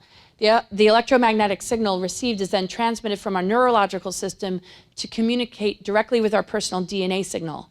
Trauma is also stored in our DNA and can lower our capacity to get the downloads if we don't face it. So we got to face our traumas. It's challenging because we're trying to ascend, so we get targeted. And as we move beyond our 7 chakras, the feeling of defeat can set in for some because it makes it difficult. So we see people getting targeted to target others. Relationships get targeted. Plants are put in places. One of their techniques with me is, and I have a witness to this, they had a list of people that were plants that they put on my path purposely to trip me up, to get my heart open, because they knew they couldn't mind control me, but if they could open my heart, which they did with the person trying to get me to Mars, because they totally had control over him, even though he was familiar, is to open my heart, and then wham, this person would do a 360-degree turn and absolutely traumatize me. And that's why, poor Kevin, it's just like, the first couple of months is just like interrogation, like making sure he's not an agent. And even though people are spreading rumors that he's my handler, I can safely say that no, he is not. But believe me, I put him through the ringer just in case. But anyway, there's all sorts of techniques, right? So so the trauma keeps us in the fight or flight, so it's very difficult to get epiphanies and downloads when we're all, on edge like that. And there's just all sorts of tactics. And that's why laughter is so wonderful, because that just, yeah. So if we're programmed, we draw in AI signals, which takes us into a transhumanism trap. But if we're focused on our spiritual path and being sovereign, we draw in organic ascension energies and we begin to upgrade. The underworld journey, I feel, is a part of the preparation. And the spiritual path should not be defined. It's a personal thing. It's based on your truth, what resonates with you, what makes you feel healthy, what makes you feel authentic, what makes you feel whole and connected. There's no definition of what that should look like as far as I'm concerned. And that's what being sovereign is that we allow each other that respect to find our way to that feeling and that possible even feeling of bliss that is long lasting. So outer planets create initiations: Pluto, Uranus, and Neptune. Pluto throws us into the death, rebirth, alchemical transformation cycles. Uranus is electrical, and it stimulates the nervous system, gives us the downloads, but sometimes gives us a lot of shock. Things come out of left field. So when people are like, well, what do I do? What's my purpose? These planets will basically do most of the work for us. Our job, though, is to be in alignment. It's like a sailor. You can't tell the wind what to do, but you do have the ability to work with it and co-create with it, with the rudder or the wheel and the sails. And so because these are great universal energies and forces that are streaming rays of like 0-point unified field into the planet, when I look at somebody's chart, I see, well, how do they relate to these three outer planets? If there's difficult aspects, it might mean they're in resistance. It might mean they just want to control it, or they misunderstand these initiations and they feel like they're losing their mind or having a breakdown. Neptune connects us with the creative imagination, and if there's enough trauma, it can haunt us, where our imaginations run wild and, we believe or see things that are not really what they are. It takes us into that place of what's real and what's not. But the thing is, the imagination is the great creator. So what isn't real can become real, but sometimes if it's negative, we generate it into our environment because there's been a previous injury or wound, and we have to kind of like reorientate it, and sound healing and different things to help us with clearing the frequencies, can help. And so those three planets we just want to have a good relationship with. And what's beautiful about everybody's chart is everybody's got the potential to be in their avatar consciousness, because the zodiac with the 12 houses is a map to help us to advance ourselves and not need the map anymore, because all these different patternings are going to keep us looping until we master the message and the thing that we need to overcome. So it's helpful, at least temporarily. I feel it can be helpful, but if you don't understand it or learn it, it doesn't really matter, because we still experience it. But if you just want to get really in the nitty gritty of the details of it all, the intention I hold when I do readings is to, help a person to stand in alignment with the natural activations that are happening, and also to overcome the lower levels of Saturn, and to master the Saturn-Moon Matrix manipulations. So people are merged through nanites in the air, food, and water, and a supercomputer sends waves of desires out at just the right moment to influence the masses in coordination with the media, scalar, and weather events and natural biological cycles. Everything is mapped out by artificial intelligence systems designed to resist against humanity becoming aware of their true power and the reality of the situation, including the threats and possibilities. Everything is a distraction or an artificially implanted impulse or desire. The entire civilization is under this net. But we, definitely have the power to overcome this. And I think I included this yesterday, but I thought I had a little bit more time, so I'm just bringing a few things back. So again, if there's this system that wants to stop us from advancing, it's usually around this sort of next step in our spiritual journeys that the attack can get, pretty severe. Psycho-spiritual warfare is radically increased when a person is entering the integration stages of the 7, 8, 9 of the monadic spiritual triad, because this is when we begin to achieve Hieros, Gamos, and Ascension. And so that word Ascension is almost like becoming but it's just when we reach that level of, okay, we have alchemical marriage, we start to integrate polarity, it starts to create changes in our consciousness, even in our physical body. And then when we reach, that, and when we keep being consistent with it, Ascension to me is just a blossoming of consciousness. It's just a reawakening of what has always been. And of course, that's going to elevate us and shift us out of this lower density. And we're all in our own kind of timing about it. But when this was lost in the 70 Earth, also when Tiamat exploded, previously there was no separation from these higher energies. And so when we sank into this lower density, it became a fallen system, and we separated from the Andromeda galactic core, which represents our connection to these galactic chakras that are now easier to experience and feel because they're like switching on and turning on. That's why, a lot of people are using, words that represent just the whole idea of finding, that person. But of course, you've got to find it first within, or at least have, some idea of it. But this is what it looks like. I started to get into it a little bit in my last talk, but it's like a crazy 8 spiral around our head, which is also the infinity symbol. But interesting in numerology, the number 8 represents Saturn. And so Saturn, which used to be a sun, we're healing a lot by just healing it within ourselves. And so whatever is kind of off or fragmented or destroyed or exploded that took place in our history is rebuilt and rehabilitated and restored in our own, personal journeys. So, and it's all about, the masculine and feminine. The morphogenetic chakra 8 is gold. The 9 is silver. Thymus and permanent seed atom of the crystal heart. Atomic doorway, mouth of God, projector of light consciousness. Male-female balance.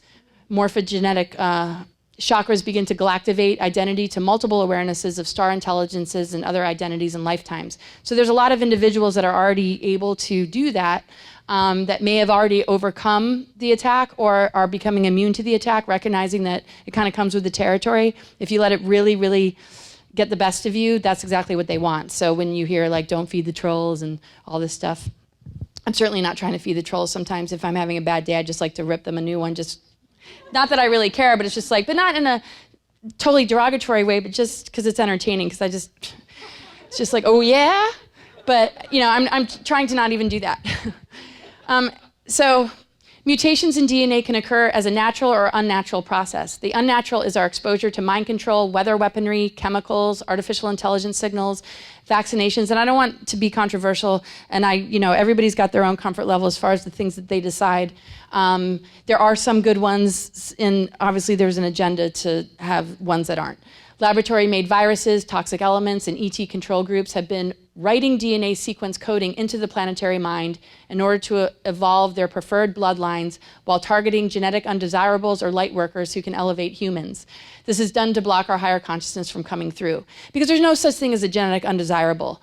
Because consciousness trumps anything on the physical plane. And when we are really connected with our consciousness, it can do anything to shift the physical. It's just we're not quite through that veil just yet, or some people are, some people aren't, doesn't matter, we're all eventually gonna get there. It really takes devotion. It's like if you're devoted to a partner, you can have a little argument, you can have bumps in the road, but you're devoted, you're committed, and you live with integrity, and that sees it through, despite the ups and downs. So the same thing with advancing as a human race or individually. If we just devote ourselves, regardless of what we go through, the good days, the bad days, we can feel that guidance, we can feel that support, and we can feel the wisdom come in to protect us and help us to understand how to overcome, obstacles. Because to me, if we look at life like an athlete would, and we see hurdles and obstacles and rope courses, we can be, oh yeah, that's a challenge. We can be up for that challenge. But if we're like, hell no, we're just gonna sit there and we're not gonna allow that warrior energy and warrior spirit to give us the drive and the momentum and the tenacity to tackle it and become stronger and better for it. So anyway, the 5th element, ether, was also put into reversals on the earth grids, and this is now being corrected, and I'll show you more on that. And our relationship to our inner spirit and ancestral clearing can reverse this. So, we just have to be aware of artificial ascension agendas, the savior races, the hive mind AI and other agendas, and false channelings. That's supposed to be channelings, not changelings, I don't know. Any being or higher benevolent being, at least as far as I'm concerned, that really wants to help us is going to encourage us to know who we are, what we're made of, and what we're capable of. The ascension energy is something to access within. Our DNA holds the many levels of harmonic universes. Because of the targeting, people feel defeated, and because that breeds lack of self-worth, one just ends up giving their power away to things they feel they might need to show them the way. We need to move through the psychic attacks and be aware of them and protect ourselves and come together with more acknowledgement of that instead of being so bent out of shape and defeated that somebody else is going to be able to do it for us. And that's the tactic, is that we keep looping in this sort of old paradigm system, but with a different guise, with a different lingo, with a different way of it presenting itself, which can also be, very dangerous of, oh, they're going to show the way. But we can all help each other. We all have a gift to give to each other. Just being that friend when, a person is down. It's like we all have our down days, and it's all equal. There's no one person that is a savior or group. But if we work together, we can lift each other up when we need it. We can offer, great wisdom if it's asked for assistance, all that nice community vibe that we can create. But it's just important that we count on ourselves a little bit and encourage one another to do that. So our light energy actually does kill AI parasites. It seems like, what are we going to do if we're loaded up with this kind of crap and we've got implants and this and that? And it doesn't negate the dark. The dark's important, but light energy is just a high vibration. Parasites can't stand balance. They can't stand pure energy. They like to feed. They like to, it's something obvious in the physical plane. When we have a meal that we cooked, we're not going to get upset that we have dishes to clean, unless we're really tired. We might put it off for a little bit. But we know that if we create something, there's a byproduct. There's dirty dishes, there's food to be cleaned, we gotta wipe the counters, it's just the way it goes. Because if we wanna create a meal the next day, we're not gonna wanna do it on top of a bunch of food where flies have attracted themselves and maybe even mice and a bunch of dirty dishes. It's like, it's not gonna be fun to make the next meal. It's gonna, and if we ignore it, then the dishes pile up and the dishes pile up. And if you're like me, who is a single parent, if they pile up too much, I just threw them out and bought new dishes. I'm like, I didn't even wanna clean these. This is just, forget it. Because I was working full-time, single parent, whatever. I don't even know why I said that, but, it's obvious on the physical plane when something needs maintenance. It's obvious. It's like organization. We can see it with our eyes, but we don't pay much attention when it's energetic, when it's mental, emotional, or spiritual. We don't know when accumulation is getting to the point of blocking us, creating, an accumulation in our energy bodies, in our energy meridians, because we can't see it. But yet when it's physical, it's obvious, it's easy. So we just need to tune in and be like, okay, is there an overaccumulation of mental stress, of belief systems about ourselves that aren't healthy for us, maybe about somebody else? It's just, we need to maintain all the elementals, not just the physical, because we're physical, emotional, spiritual. We got many bodies to us that require maintenance. And when we can clear out the old, we can create new.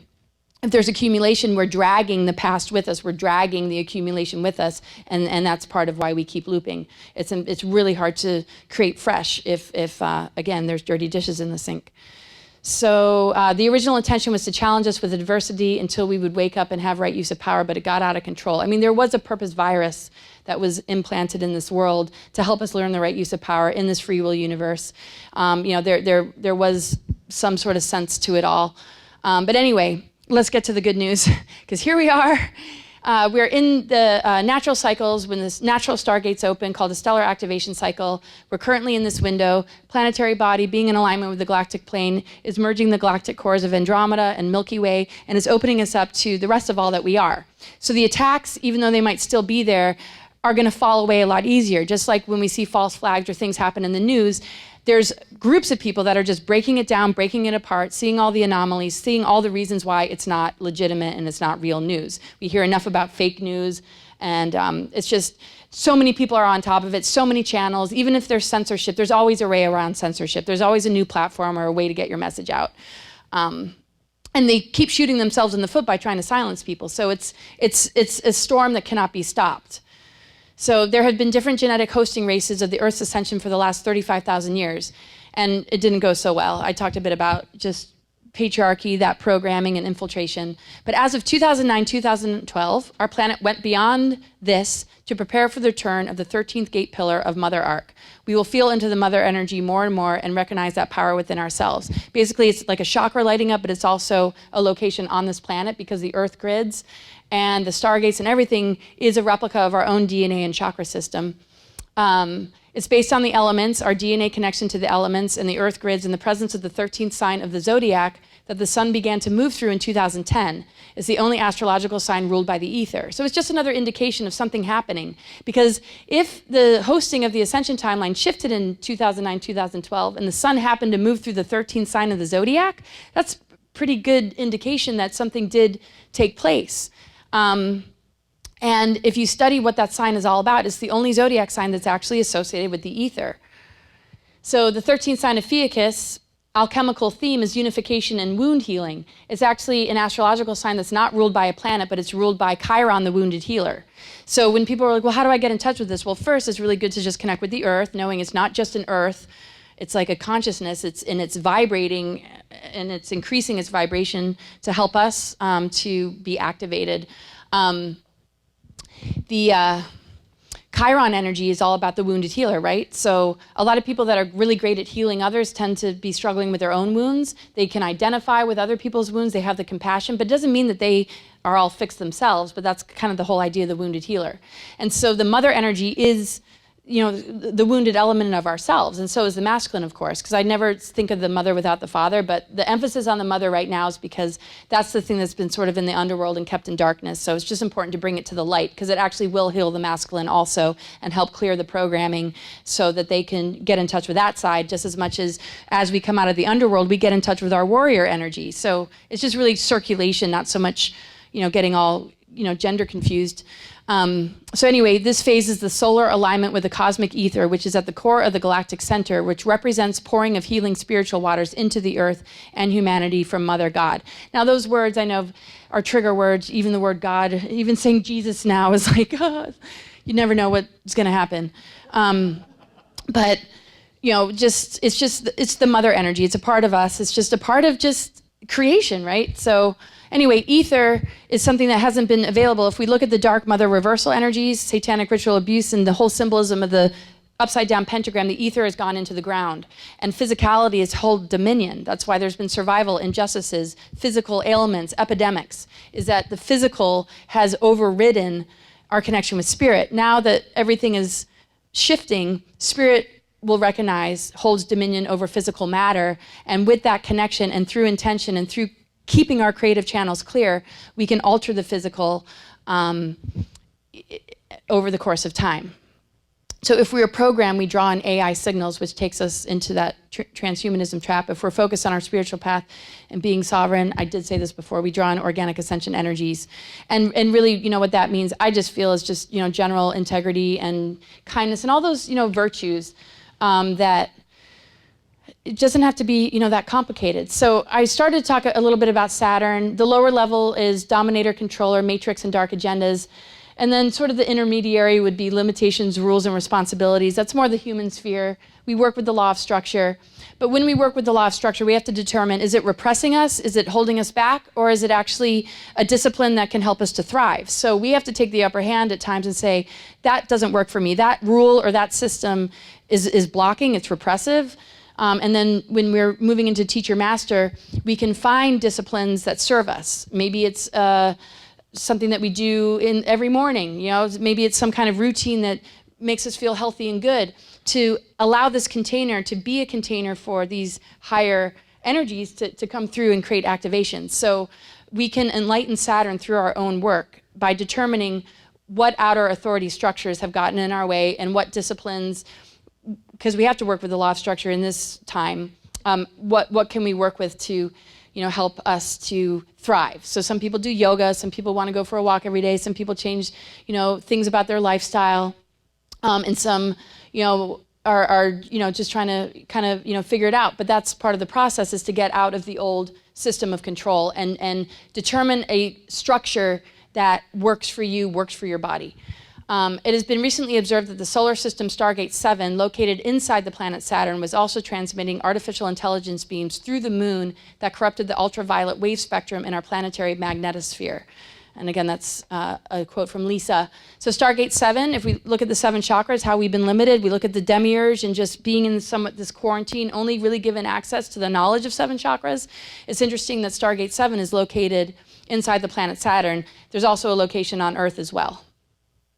So renowned Russian Jewish scholar Immanuel Velikovsky was one of the first thinkers to postulate that in the earliest recorded epoch, Saturn used to be the main celestial body in the sky that was closest to the Earth. This is confirmed by various other ancient civilizations. Then a cataclysmic catastrophe occurred that caused an explosion which darkened Saturn and turned it into a negative force, while reconfiguring the planets in our current solar system and bringing the current sun closer to Earth. In ancient times and contemporary occultist circles, it is known as the Old Sun, the Dark Lord. It may be that all or most of the ancient sun gods are gods of Saturn's sun. And so this website, this woman, Jessica Lolino, connected a bunch of dots about Saturn that I found. From the guardian host perspective, states that the Baphomet is a satanic field in the earth that is essentially the satanic ritual abuse of the Holy Mother's Cathar body, holding her hostage by binding her body into the earth through demonic forces to produce the Dark Mother. This is the source of ancient pain held in the planetary body when we lost our true mother, and it is felt in all lineages of the Holy Mother, the Cathar lines, the Mary Magdalene, Sophias. And so we all have that in us to a certain degree. That ancient pain can be very masked and forgotten and denied and locked away, far, far away in our unconscious. And so different things, happen, maybe, health crises or things that we grab onto in the physical realm to just kind of like help, deal with that, level of pain of what, has happened. Because this is not the fullness of our mother energy. We got the cosmic mother, we got kind of, we hear about Hecate and some of the underworld energies, and we hear about the earth mothers. Those fragmentations have a lot to do with the exploded planets in the asteroid belts. If you look at the names of asteroids, they have names of like goddesses like Juno, Vesta, Persephone. So there are a lot of these fragmented. So going on that journey into the underworld and out again is a way to like rebuild our masculine and feminine and unscramble the DNA. So these are just archetypes, right? So anyway, when we look at, and Brad Adronis was talking about this, when we look at the energies of Satan, it's actually it's a reversal of the planetary energies and our own to keep us in a digression, to keep us from ascending. And it's kind of like, putting it in chains. And so these ritual abuses and this symbolism is basically saying, the mother is gone. She wasn't even able to be here, but a portion of her being has been locked into this sort of hostage, binding a portion of her body. And so again, that's just a portion. So when we do that journey, we're the bridge between the higher and lower worlds are able to reconnect. So because Saturn isn't made good without our willingness to do alchemy, we need to know that our salvation is taking on the task of becoming masters, not controllers, not victims of enslavement. It doesn't mean that, we don't go through that and experience it, though. We either are under the rulership of Saturn, or we become the controller like Saturn, or we change the energy of Saturn, which is the willingness to be on a path of mastery. And it is where we can become a true guide, because the higher levels of Saturn are teacher, master. But not like master as in like ego master, but like master as in mastery over these lower forces. Somebody that's able to guide others. I look at it like an expedition leader, because I always have these metaphors, because that's my background. You don't know how to lead somebody through the wilderness unless you've survived the storms, unless you understand the poisonous creatures that are surrounding, because you're not going to be well trained if you only studied or became good at it because it was sunny every day and the snakes were in their holes, or it never stormed. It's like, oh yeah, I'm a really good expedition leader because every day that I trained, it was a wonderful day, never ran into a snake, so hey, let me take you guys out. No, you have to the best way to become an expert in anything is to face the storms, the creatures, everything that could possibly compromise you and harm you, and overcome it so that you can bring people in and say, here's some techniques and ways to handle it. It's like we can't get rid of the mosquito population, but there are ways to protect ourselves with maybe a fly net, maybe some special nice essential oil. We are able to learn skills and abilities to modify the things that we don't have a whole lot of control over.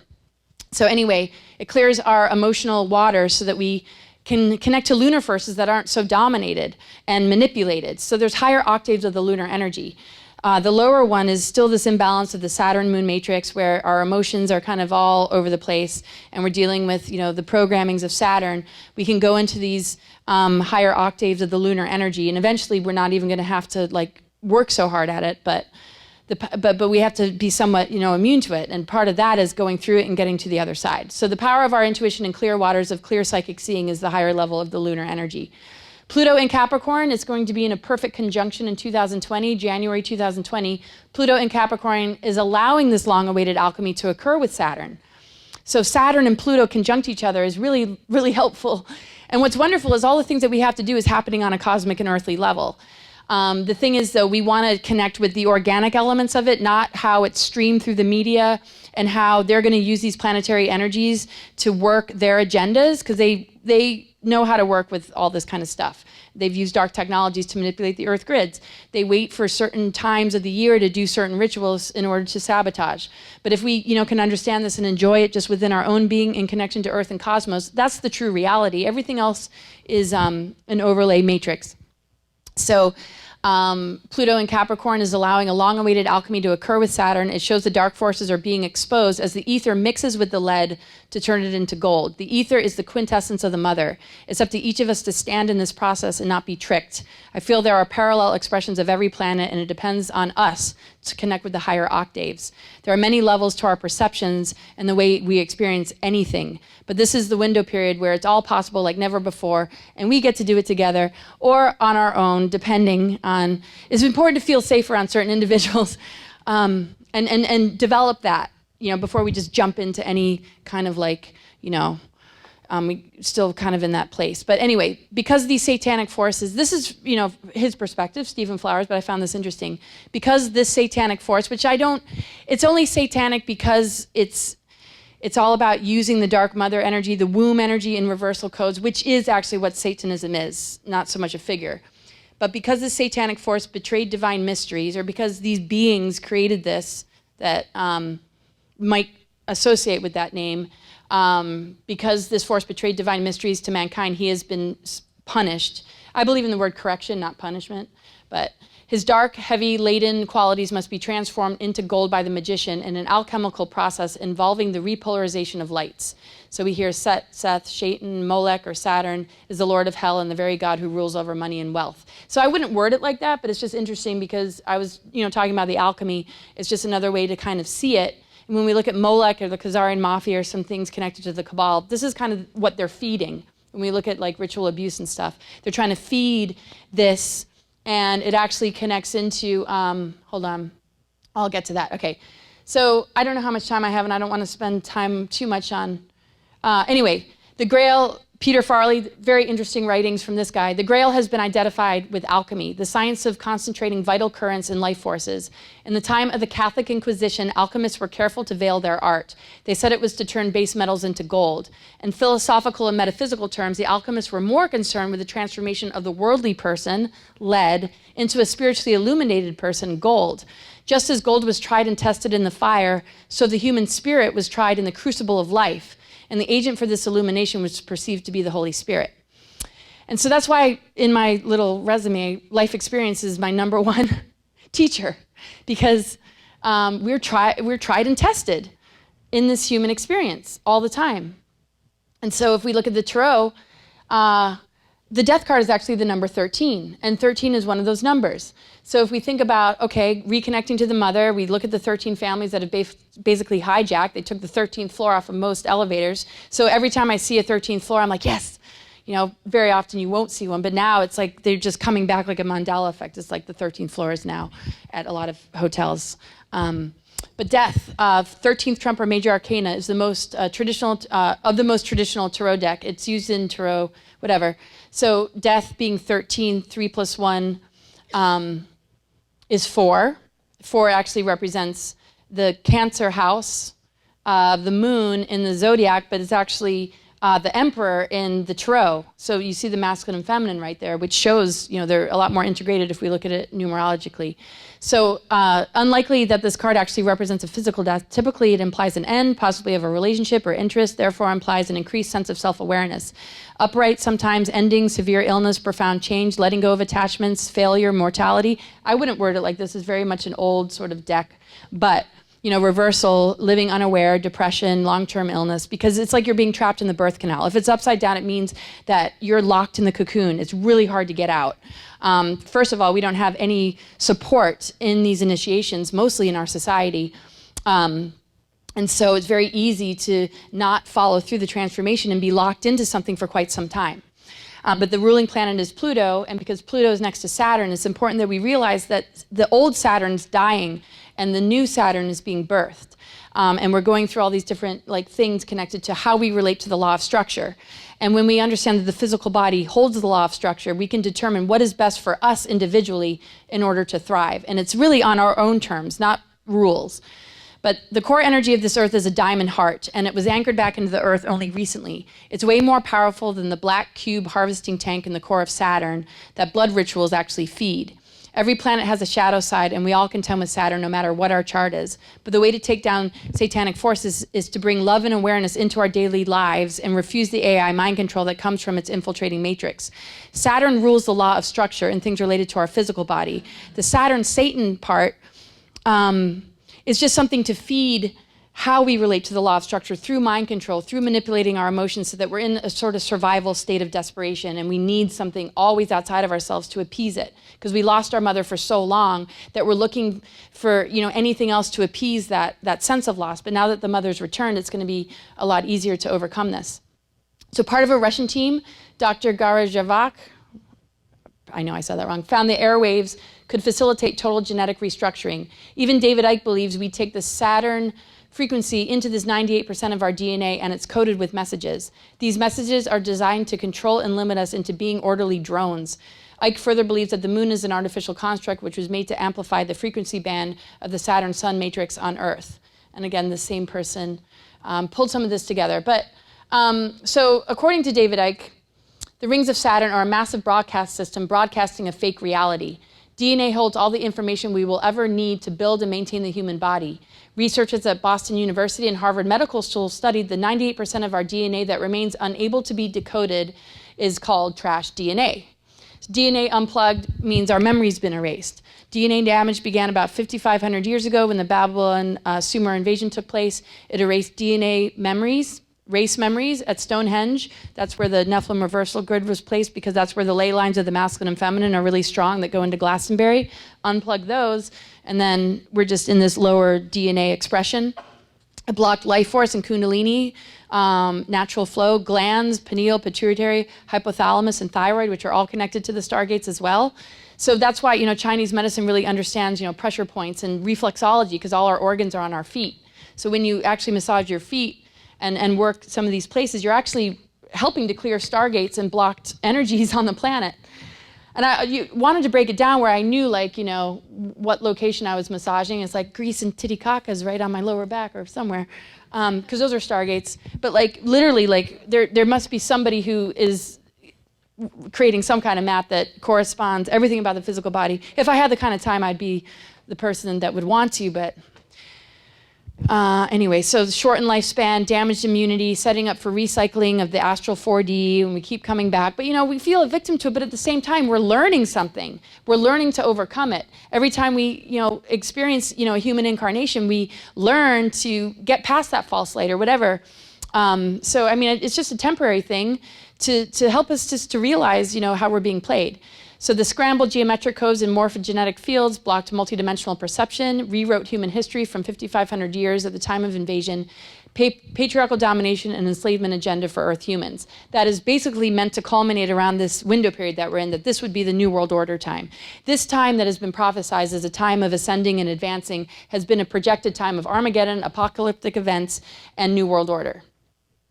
So transfiguration corresponds to the element of solar fire, which burns away the shadow forms in the lower chakra centers.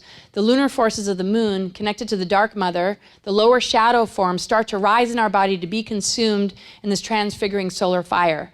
Planetary and human DNA is activated through communicating with intelligent plasma emitted from the sun through solar flares and coronal mass ejections. So when people say, the return of Christ, I just see it as the return of this solar energy that is helping those underworld aspects come to the light to correct the dark reversals and to bring those elements of the divine feminine that has been in the underworld to come out of the darkness and to realign with that Christ consciousness so that we can activate that divine blueprint, which is going to switch on our dormant strands of DNA and resolve the junk DNA.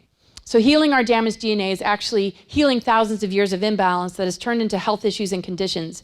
If we can create balance and harmony and understand our inner self, the elements that we are made of, and the ether that is now available to us, which purifies, we can absolutely heal damaged DNA. However long it takes is however long it takes, though. Each strand is composed of 12 base magnetic Mayan female codes and 12 base electrical male acceleration codes, like a replica of the Earth grids. They have been split apart, and the imbalance blocks us from accessing the rest of ourselves. It is the lid of Saturn we need to lift, the programs that we need to dissolve and embrace the true love story and divorce ourselves from the imposters and negative belief systems. Let me just get a time check, because I don't want to run into your time. Oh, okay. So the original human DNA pattern is arranged into 12-dimensionalized mathematical programs, each of which set the blueprint for one DNA strand. Each strand is composed of 12 base magnetic, female codes, 12 base electrical, male acceleration codes. So the Earth grids are actually electric magnetic, and they're broken up actually into the elements, including ether. And I didn't actually include all that, but I did include 12 tribes, 12 strands of DNA, 12 stargates. These are the locations on Earth. And then you got the 13th stargate, which is actually Uluru, Australia. And so that location goes right down into the core of the planet. And so as it's now activating as a diamond heart, when it hits that particular location, it impacts all the Earth grids. It's like circulatory system. Like when we activate a chakra, it runs through our nervous system. It changes the composition of our blood and how it can purify our blood. But these are the actual physical locations. So some people feel drawn to go to certain areas of the world without realizing that they might be there specifically to do energy work. And I know I was talking, I think, with you about locations in Florida.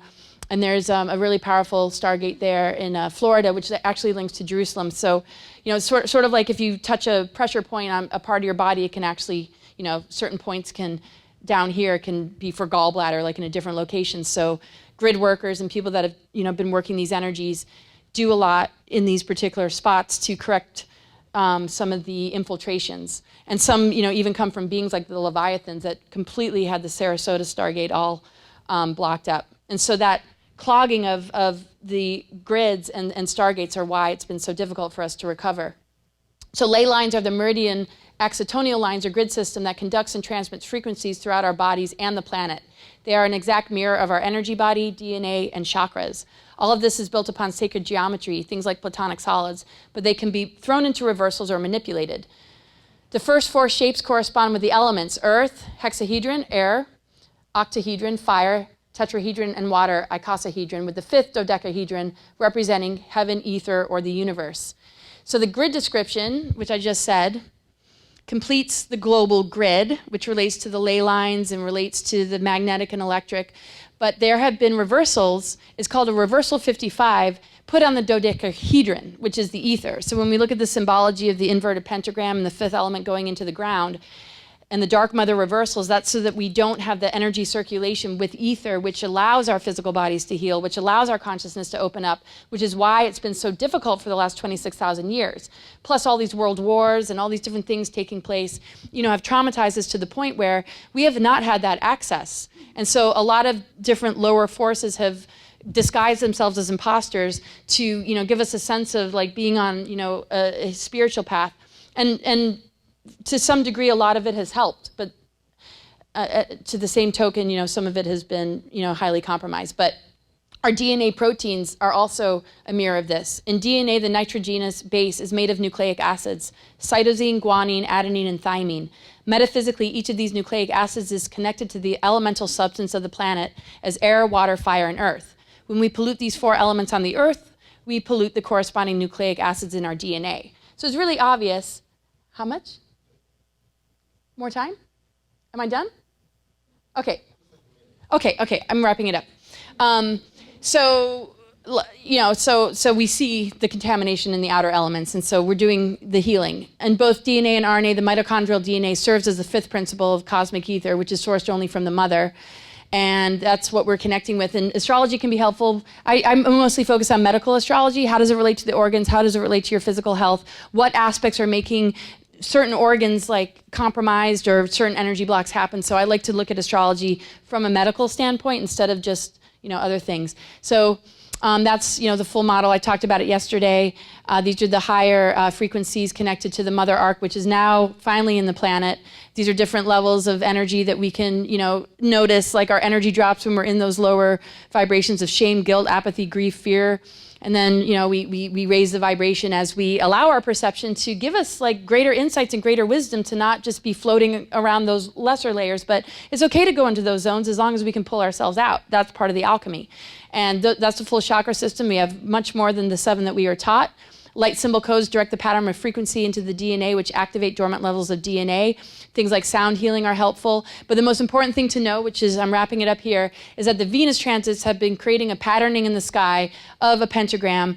And the 5th element coming in, the Venus transits have helped to lift the pentagram back up to connect with the ether. In 2010, when the sun moved through Ophiuchus, which is the only zodiac sign ruled by the ether, that's when the mother energy was able to drop back into the planet, vibrating as a diamond sun, healing the earth grids, healing our own DNA and our own energy bodies. And if we can stay clear of the distractions and the mind control and all these different attempts to infect our creative energy with belief systems and propagandas that we might generate as a reality because we believe in it, that's the only thing we need to watch out for, because it's a cosmic and earthly event that has been prophesized, it's happening, it's real, and even astrologers and astronomers, have taken note of the fact that a sacred geometry of a rose is being created.